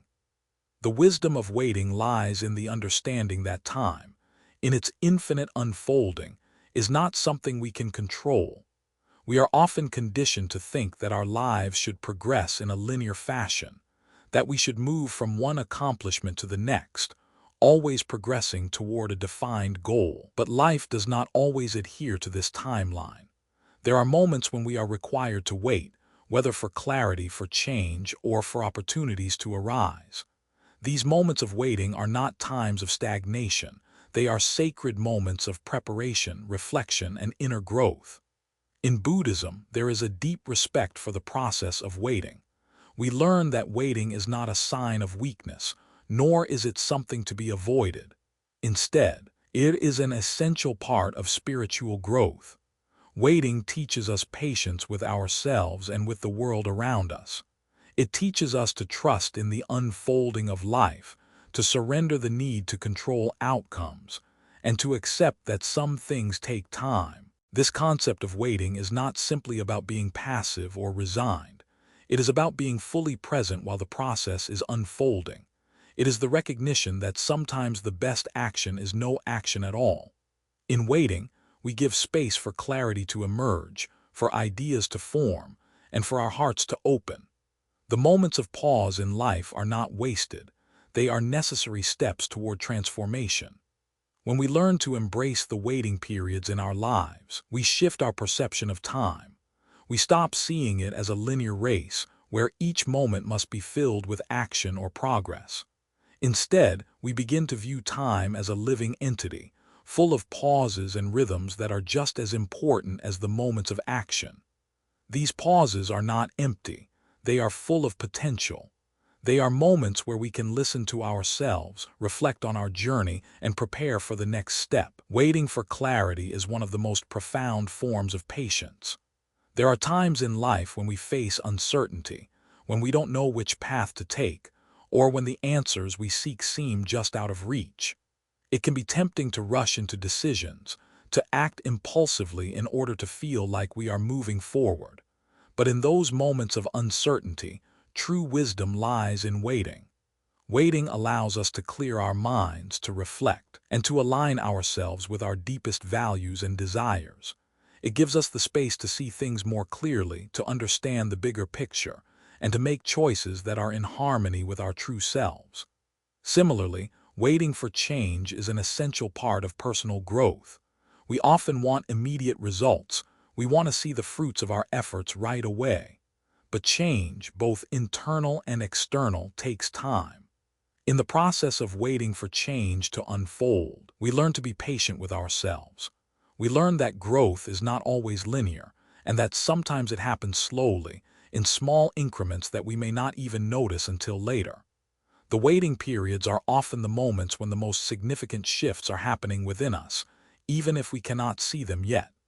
Consider the metaphor of the seed.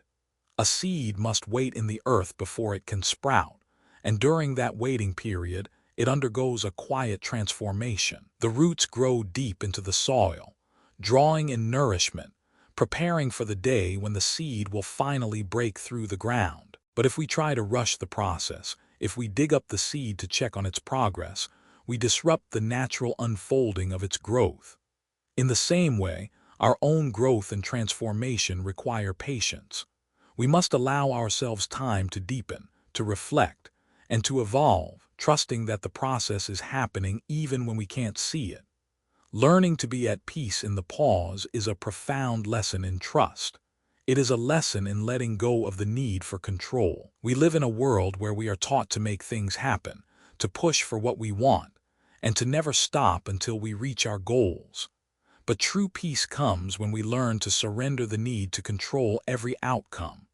When we let go of the need to dictate the timing of our lives, we begin to trust in the wisdom of the universe. We trust that everything will unfold in its own time, in its own rhythm. This trust does not mean that we stop taking action or making decisions. It simply means that we are at peace with the timing of those actions. We understand that life is not always under our control, and that sometimes the best thing we can do is wait. For example, in a relationship, we often feel the urge to rush things, to make the other person change, or to create the perfect outcome. But true connection comes when we allow space for the other person to be who they are, and for the relationship to unfold naturally. We learn to be patient with each other, to give each other time to grow, and to trust that the connection will deepen in its own time. Similarly, when we are faced with a challenge or a difficult situation, we may want to force a resolution to make things better as quickly as possible. But the art of patience teaches us to wait, to trust that the solution will come when we are ready, and to have faith that things will work out as they are meant to. This kind of patience allows us to let go of anxiety and fear, and to accept that we are exactly where we need to be at this moment. Letting go of the need for control is a practice that can bring great peace. It does not mean that we abandon our goals or stop working toward what we want. It means that we stop clinging to the outcome, and we trust that the right opportunities, the right answers, and the right changes will come at the right time. When we let go of the need to control time and outcomes, we create space for life to unfold in a way that is far beyond our expectations. The Buddhist teachings on patience remind us that everything happens in its own time. The universe has its own rhythm, and our job is to flow with it, not against it. We can stop fighting against the current and learn to trust that each moment is bringing us exactly what we need for our growth. This is not a passive waiting, but an active acceptance of life as it is, right now. And in this acceptance, we find peace, clarity, and the deep trust that everything is unfolding just as it should. In the end, patience is not simply about waiting, it is about how we wait. It is about being present in the pause, trusting the process, and allowing ourselves to be guided by life's natural rhythm. It is about finding peace, not in the future, but in the present moment. And in that peace, we find the freedom to let go, to trust, and to allow life to unfold in its own time. The practice of patience, then, is deeply intertwined with the acceptance of life as it is, not as we think it should be. In our culture of constant action, we often forget that waiting is not wasted time. It is a fertile ground for personal growth. When we begin to see waiting not as something to endure, but as something to be engaged with mindfully, it transforms from a frustrating pause into a meaningful part of the journey. In Buddhism, there is an emphasis on not just accepting the present moment, but being in the present moment with full awareness. Waiting, when done mindfully, is not about passively sitting and watching the world go by. It is about being active within the pause, actively observing, reflecting, and deepening our understanding of ourselves and the world around us. It is about practicing presence, even in the moments where we feel like we are doing nothing at all. This is where true patience lies, not in the external circumstances, but in how we choose to be with those circumstances. Let us consider the example of an artist waiting for inspiration. In the past, perhaps the artist struggled, pushing through periods of creative block, trying to force inspiration to come. However, by embracing patience and allowing themselves to simply wait, they might begin to see these moments of pause as an opportunity for reflection rather than frustration. In these quiet times, they can observe life more closely, gathering inspiration from the world around them, the conversations they have, or even their own internal world. This waiting period, once filled with anxiety and doubt, becomes a sacred space for creativity to flow in its own time. In life, we are often like that artist. We may find ourselves waiting for clarity, for the right opportunity, or for change to come. Instead of forcing these things to happen, we must practice the patience to trust that they will. This trust does not come from sitting idle, waiting for things to magically appear. It comes from being present in the now, accepting the uncertainty, and engaging in the process of waiting with mindfulness. Waiting can also bring us to the realization that we are not in control of everything, and that we do not need to be. This is one of the most liberating aspects of patience, the understanding that we cannot and should not control time. We often find ourselves striving against time, trying to make things happen faster or in a specific way. However, when we let go of this need for control, we create space for the unexpected and the unknown to enter our lives. We can trust that life's unfolding is not a matter of us forcing our will on it, but rather a matter of participating in the natural flow of existence.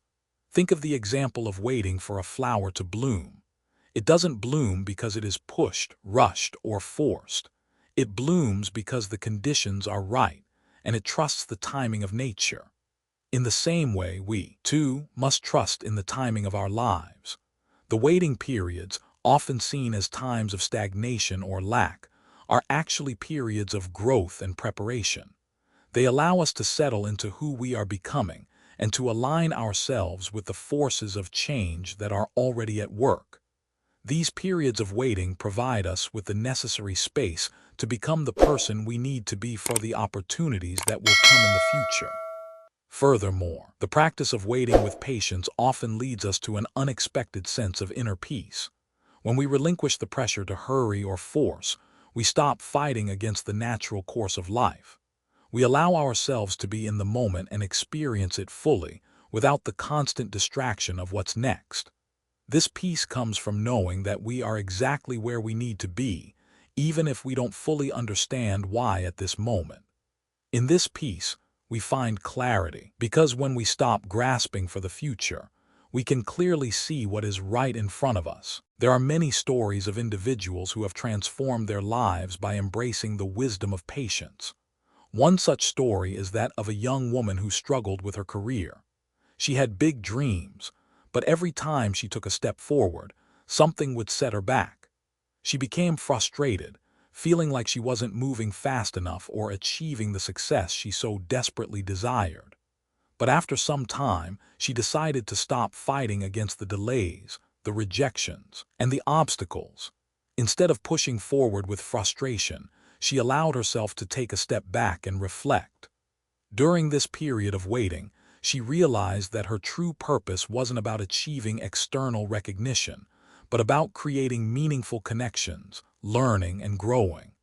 The time she had spent waiting allowed her to reassess her goals, and when the right opportunities came, she was ready, not because she rushed, but because she had allowed herself the space to grow into the person she needed to be. Another example is a man who spent years struggling with his health. He tried every quick fix, every diet, every program, hoping that something would finally solve his problems. But no matter what he did, nothing seemed to work. Eventually, he accepted that he could not control the pace of his healing. Instead of focusing on achieving quick results, he began to focus on being present with his body, listening to it, and caring for it in a gentle, patient way. Over time, He realized that his true healing came not from rushing or forcing, but from simply being present in the process, embracing the small steps, and trusting that his body was capable of healing in its own time. These stories, though personal and unique, highlight a universal truth: that patience and the ability to wait is not about passive inaction but about active presence. It is the practice of surrendering to the natural flow of life, of trusting that things will unfold when the time is right. When we let go of the need for control, we begin to see that the very act of waiting is not a barrier to our progress. It is a necessary part of it. By trusting the process, we open ourselves to new possibilities, new perspectives, and new opportunities. This trust is not blind. It is a trust grounded in the understanding that everything we need is already within us, and that life's timing is not something we can force, but something we can allow to unfold naturally. Patience teaches us that life's pace is not dictated by our will, but by the natural rhythm of existence. The art of waiting is about being fully present in the moment, embracing what is, and trusting that in due time, everything will come together as it should. It is the profound understanding that we do not need to rush, that we do not need to control, and that the beauty of life lies in its unfolding, not in the destination. In embracing patience, we find peace, we find clarity, we find the space to grow, and in that space we trust that everything we need will arrive at the right time, exactly when we are ready for it. This is the wisdom of waiting, not as a burden but as a gift. Part 9. The transformative power of non-attachment. In the relentless pursuit of success, possessions, and recognition, we often forget that the root of true freedom lies not in accumulating more, but in letting go. We are conditioned to believe that our worth is tied to what we have, what we achieve, and how others perceive us. But what if the key to peace and joy lies not in grasping for more, but in releasing, in the practice of non-attachment? Non-attachment is a concept that can be easily misunderstood. It's often seen as indifference, detachment, or a coldness toward life. But in Buddhism, non-attachment is far from this. It is not about withdrawing from the world or becoming apathetic. Rather, it is about engaging with life fully and authentically, without clinging to outcomes or attaching our sense of self-worth to external circumstances. Non-attachment is the freedom to live life as it is, without the need to control or manipulate it. It is the ability to participate fully in every moment, to give and receive with an open heart, without holding on tightly to anything or anyone. It is the realization that our happiness and peace are not dependent on external factors, but on our ability to accept life's ever-changing nature without resistance. In Buddhist philosophy, the idea of attachment is intricately linked to suffering.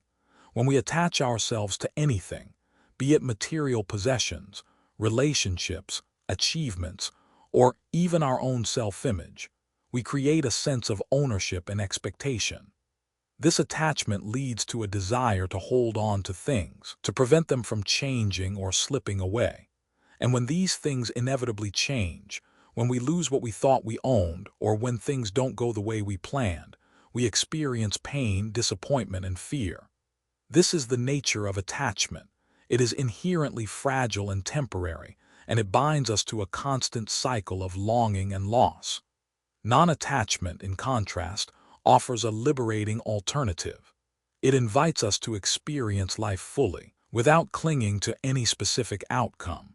It teaches us that we don't need to control life or hold on tightly to what we think we deserve. Instead, we can engage with life freely, embracing both its joys and its sorrows, without the need to define ourselves by what we possess or achieve. This shift in perspective, letting go of the need to control and simply experiencing life as it comes, is the essence of freedom. The freedom that comes from non-attachment is not a cold detachment from the world. Rather, it is the ability to engage deeply with life without the fear of losing it. It is the freedom to love without the expectation of receiving love in return. It is the freedom to work passionately without attaching your self-worth to your success or failure. It is the freedom to experience the beauty of the moment without constantly seeking to make it last forever. Non-attachment allows us to live fully, without the constant anxiety of losing what we have or chasing after what we don't yet possess. One of the most powerful ways that attachment manifests in our lives is through our reliance on external validation. We live in a world where our worth is often determined by how others see us, how successful we are, and how much we have. Whether it's achievements, possessions, or the opinions of others, we are constantly measuring our value against external markers. This attachment to external validation keeps us trapped in a cycle of seeking approval, striving for recognition, and constantly trying to meet society's standards of success. But the problem with seeking validation from the outside is that it is always fleeting. No matter how much we achieve or how many possessions we accumulate, the sense of fulfillment that comes from external validation is temporary. When we tie our sense of worth to what others think or to what we have, we create a constant cycle of striving and disappointment. We are never truly satisfied because there is always something more to be gained, something more to be validated, and someone else's opinion to consider. Non-attachment allows us to break free from this cycle. When we stop seeking external validation, we begin to realize that our worth is not dependent on what others think of us or what we have. Our value comes from within, from our inherent nature as human beings, and from our ability to engage with life in an authentic and meaningful way. When we let go of the need for validation, we release the grip of comparison and judgment, and we find peace in knowing that we are enough as we are. We no longer need to prove ourselves to anyone, because we know that our worth is intrinsic and unchanging. Living with non-attachment also means learning to live with open hands. This metaphor beautifully captures the essence of non-attachment. We hold things in our lives, but we do not clutch them tightly. We are willing to receive, to hold, and to give, but we do so with the understanding that nothing is permanent. Our hands are open, ready to let go when necessary, and to welcome what comes next with grace and acceptance. Living with open hands requires us to let go of the need for control. It is an invitation to stop trying to force life into a particular shape and to allow it to unfold naturally.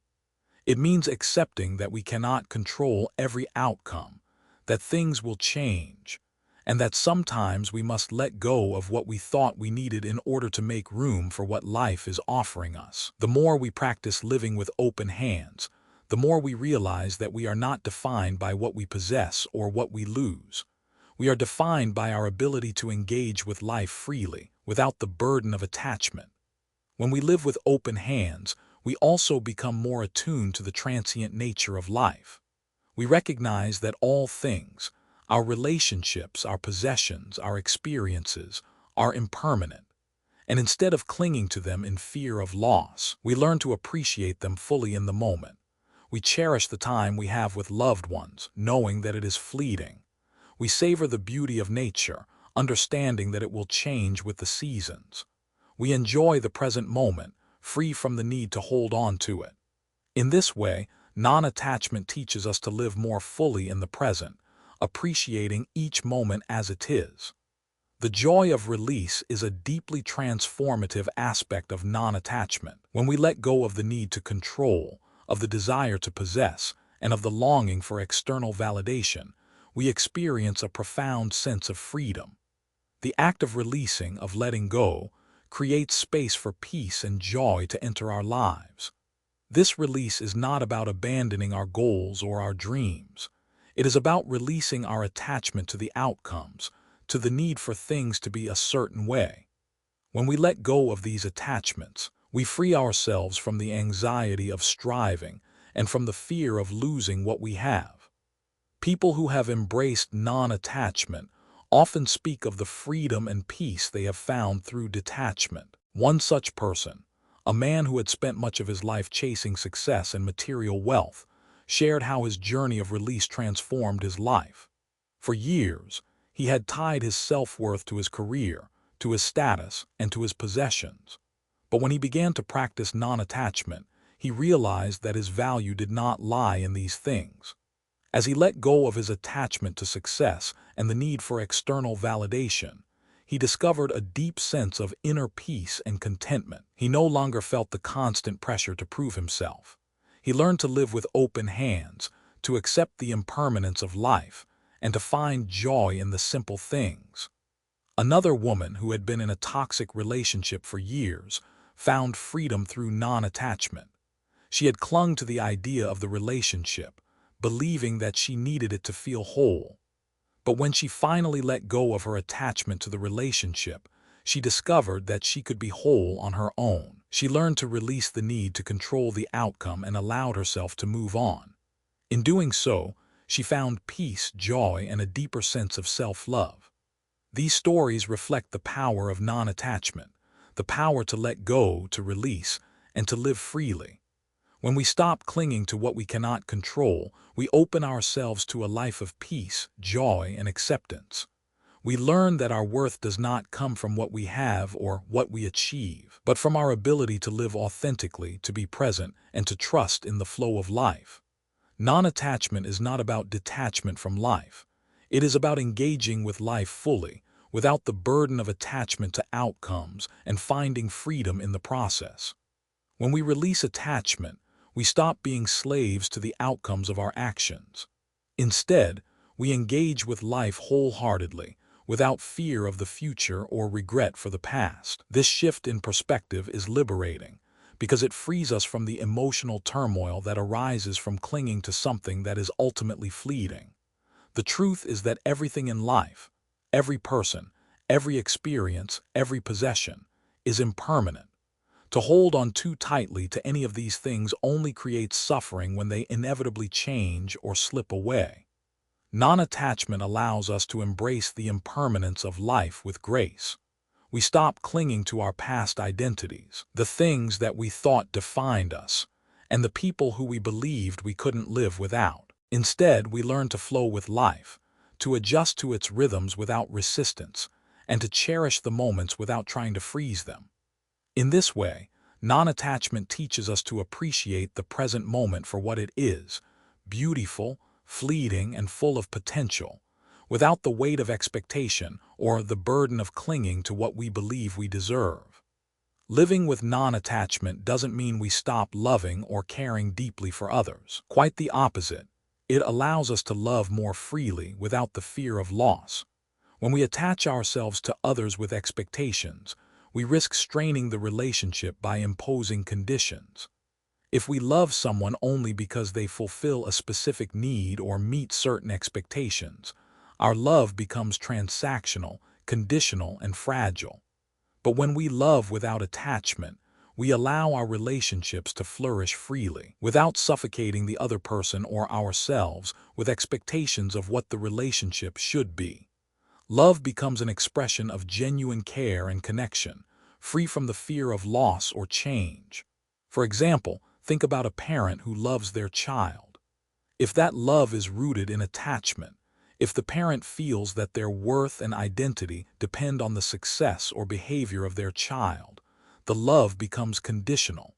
The parent might struggle with anxiety and control, trying to shape the child's life to meet their expectations.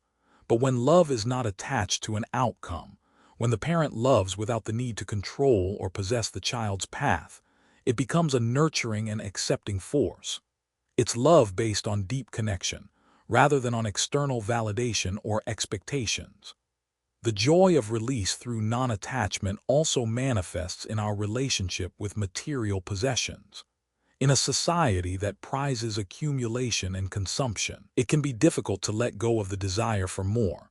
We are taught that we need things, more clothes, a bigger house, a fancier car, to be happy and fulfilled.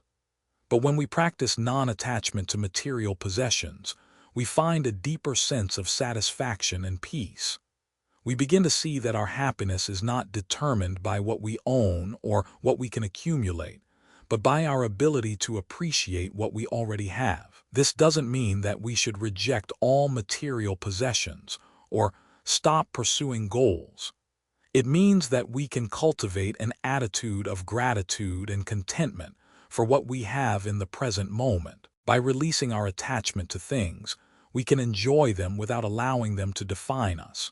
We can experience the beauty of a new car or a beautiful piece of clothing, but we do not tie our worth to these possessions.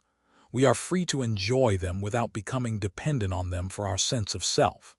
Consider a simple experience like a vacation. When we approach the vacation with attachment, hoping that it will be perfect, that it will be the highlight of our year, or that it will bring us the happiness we seek, we set ourselves up for disappointment. The expectation that it should meet our idealized vision of a perfect vacation creates unnecessary pressure. But when we approach the vacation with openness and non-attachment, simply allowing ourselves to experience whatever arises, we free ourselves from the expectation that it will fulfill all our desires. We let go of the need to control the outcome, and in doing so, we allow ourselves to enjoy the vacation for what it is, a temporary and beautiful moment in time, full of lessons, adventures, and new experiences. Non-attachment is also an essential tool in the process of personal growth.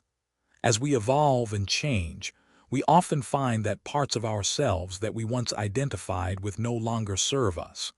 Whether it's a career path, a relationship, or even a self-image, there are times when we must let go of what we thought defined us in order to grow into who we are meant to become. This can be deeply unsettling, as we are often attached to the version of ourselves that we know.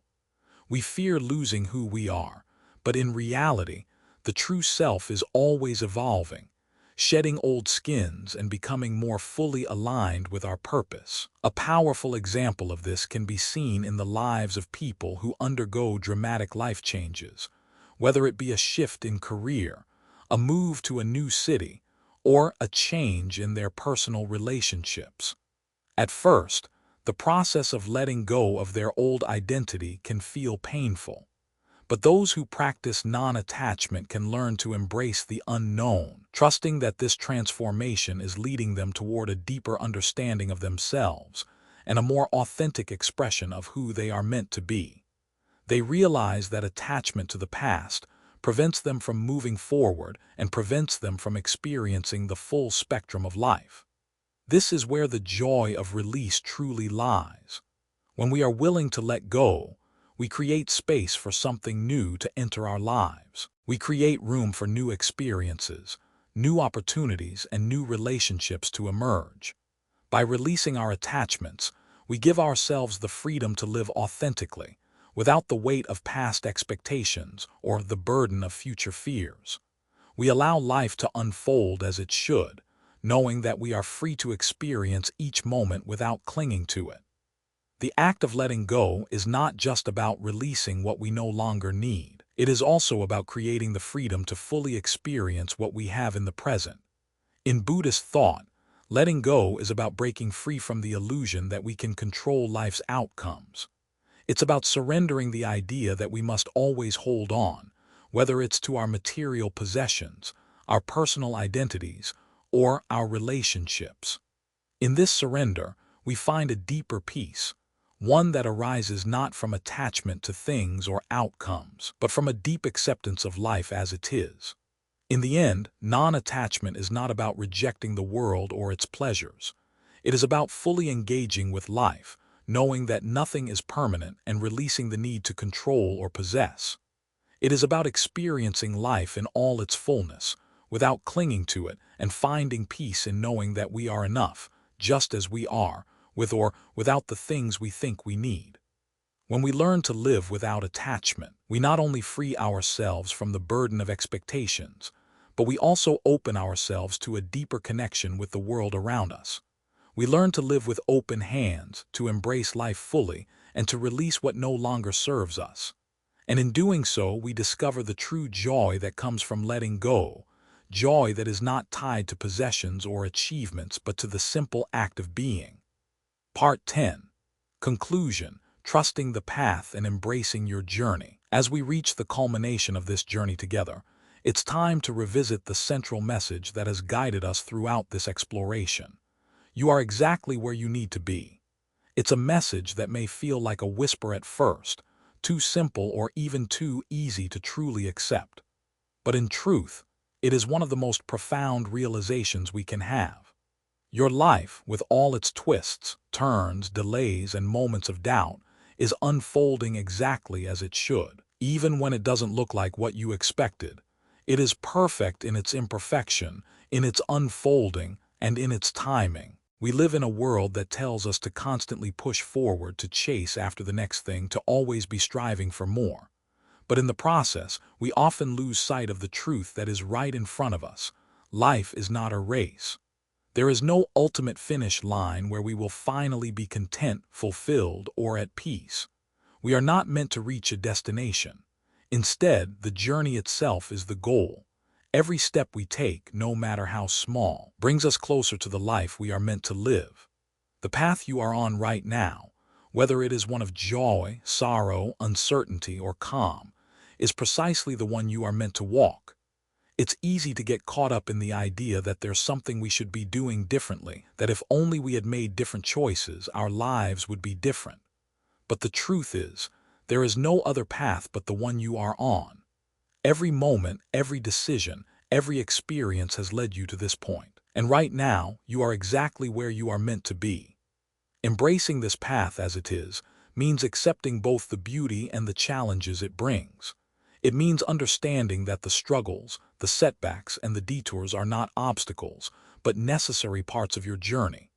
They are not punishments or signs that you are on the wrong path.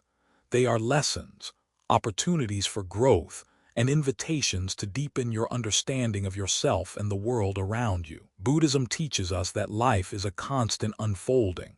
There is no linear progression, no fixed destination, only the present moment. This doesn't mean we shouldn't have goals, dreams, or aspirations, but it does mean we should learn to trust the process, to trust the path, and to trust the timing of our lives. Each delay, each moment of stillness, is not a setback but a necessary pause that offers us the opportunity to reflect, to recalibrate, and to align ourselves with the next step in our journey. Trusting the present moment is perhaps the most challenging yet liberating practice we can embrace. We are so often caught up in the idea of the future, of what we should be achieving, of where we should be, that we forget the power of now.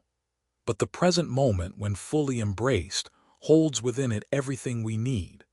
Every step, every breath, and every thought carries us forward, not just to the next moment, but to the wisdom that lies within us. It is easy to become impatient with the present, to wish for something different, to believe that happiness and peace are waiting just around the corner. But what if happiness is already here, right now? What if peace is not something we must achieve, but something we must simply recognize and allow to unfold in the present moment? Each moment you experience, no matter how simple or complicated, is part of the greater unfolding of your life. The delays that frustrate you, the detours that seem like setbacks, and the moments of stillness that make you feel like you're not progressing, these are all part of the greater design. They are the pauses in the symphony of your life, the spaces in between the notes where the music is being shaped. Trusting the present moment means trusting that every step you take, every turn you make, is part of your evolution, and that you are always moving closer to your true path. Living in alignment with the present moment means letting go of the pressure to constantly achieve, to constantly change, and to constantly do. It's easy to feel like we are not enough if we are not constantly striving, if we are not always busy, always moving forward. But true peace is found in alignment, aligning with the present, with who we are, and with the rhythm of life. This alignment allows us to move with grace and ease, to embrace each moment as it comes without rushing, without force. When we are aligned with the present moment, we stop fighting against life. We let go of the need to control the future or to cling to the past. We accept that there will be ups and downs, moments of uncertainty and moments of clarity, but that they are all part of the same journey. And as we align with the present, we begin to feel the peace that comes from trusting the unfolding of our lives. This peace doesn't come from external circumstances. It comes from within, from the realization that we are exactly where we are meant to be. In the end, it all comes down to trust. Trust in yourself, trust in the process, and trust in the wisdom of the present moment. You are not lost. You are not behind. You are not failing. You are exactly where you need to be, moving at the perfect pace, unfolding at the perfect time. The path you are on is yours alone, and it is perfect in its imperfections. Trust in the path and know that every step, no matter how small, is leading you toward your fullest expression. As you continue on your journey, remember this. You do not need to chase after some distant goal or wait for the future to arrive in order to feel peace. Everything you need is already here in this moment. Embrace it, trust it, live it. And in doing so, you will find that the journey itself is the greatest gift and that you are not alone. Because the path is always with you, guiding you, supporting you, and unfolding in perfect harmony. So embrace your life as it is. Trust your path, for it is unfolding exactly as it should. In that trust, find peace, and in that peace, find joy. You are not lost. You are exactly where you need to be. And with each step, you move closer to the truth of who you are. In the journey of life, we are often driven by a desire for better, constantly chasing after what lies ahead: success, recognition, possessions, and experiences that promise to bring us happiness. We are told to aim for perfection, to strive for more, to never settle, and to always push ourselves further. But in the pursuit of all this, we can easily lose sight of the most important lesson of all. We are already exactly where we need to be. Each moment, each step we take, is part of a larger, unfolding journey. The life you are living right now, with all its challenges, uncertainties, and imperfect moments, is the perfect path for your growth. This story, which we've explored together, speaks to the core of our human experience. The struggle for meaning, the search for happiness, and the constant tension between the desire for control and the acceptance of life as it is. The central theme that threads through this journey is the understanding that life, in all its complexity, is not a race. It is not about arriving at some distant destination or achieving a specific ideal. It is about embracing the present moment, trusting the process, and surrendering to the natural flow of life. It is about accepting that suffering, imperfection, waiting, and uncertainty are not obstacles, but integral parts of the path to self-discovery, wisdom, and inner peace. Throughout this story, we have delved into concepts such as impermanence and non-attachment, both of which are central to Buddhist teachings. We've learned that non-attachment doesn't mean indifference. Rather, it is the freedom to engage with life fully without clinging to outcomes or expectations. It is about living in alignment with the present moment, embracing life as it is, without trying to control or manipulate every aspect of it. By letting go of the need for perfection and external validation, we open ourselves to the profound wisdom that lies in the ordinary moments of life. The myth of perfection, as we've discussed, keeps us trapped in a cycle of dissatisfaction. We constantly strive for better, but the more we chase after it, the more elusive it becomes. True peace is not found in achieving the ideal or the perfect outcome. It is found in accepting what is as it is and finding contentment in the present moment. In Buddhist practice, contentment is not about settling for less, but about finding peace and joy in the here and now, regardless of external circumstances. It is a reminder that happiness is not something to be earned in the future. It is something to be embraced in the present. As we move through life, it is easy to get caught in the pressure of constant achievement and success. But we've learned that the true path to fulfillment does not lie in the constant pursuit of more, but in being present with what we have right now. Each task, each experience, no matter how mundane, holds the potential for profound meaning and insight when we approach it with mindfulness and presence. Washing the dishes, taking a walk in the park, having a simple conversation with a friend. These moments, when embraced with full awareness, can become opportunities for reflection, growth, and spiritual awakening. One of the most powerful insights of this journey is the idea of patience. In a world that demands constant action and results, We often overlook the sacredness of waiting, but as we have explored, waiting is not a passive activity. It is an active, profound form of wisdom. It is the space where clarity and growth arise.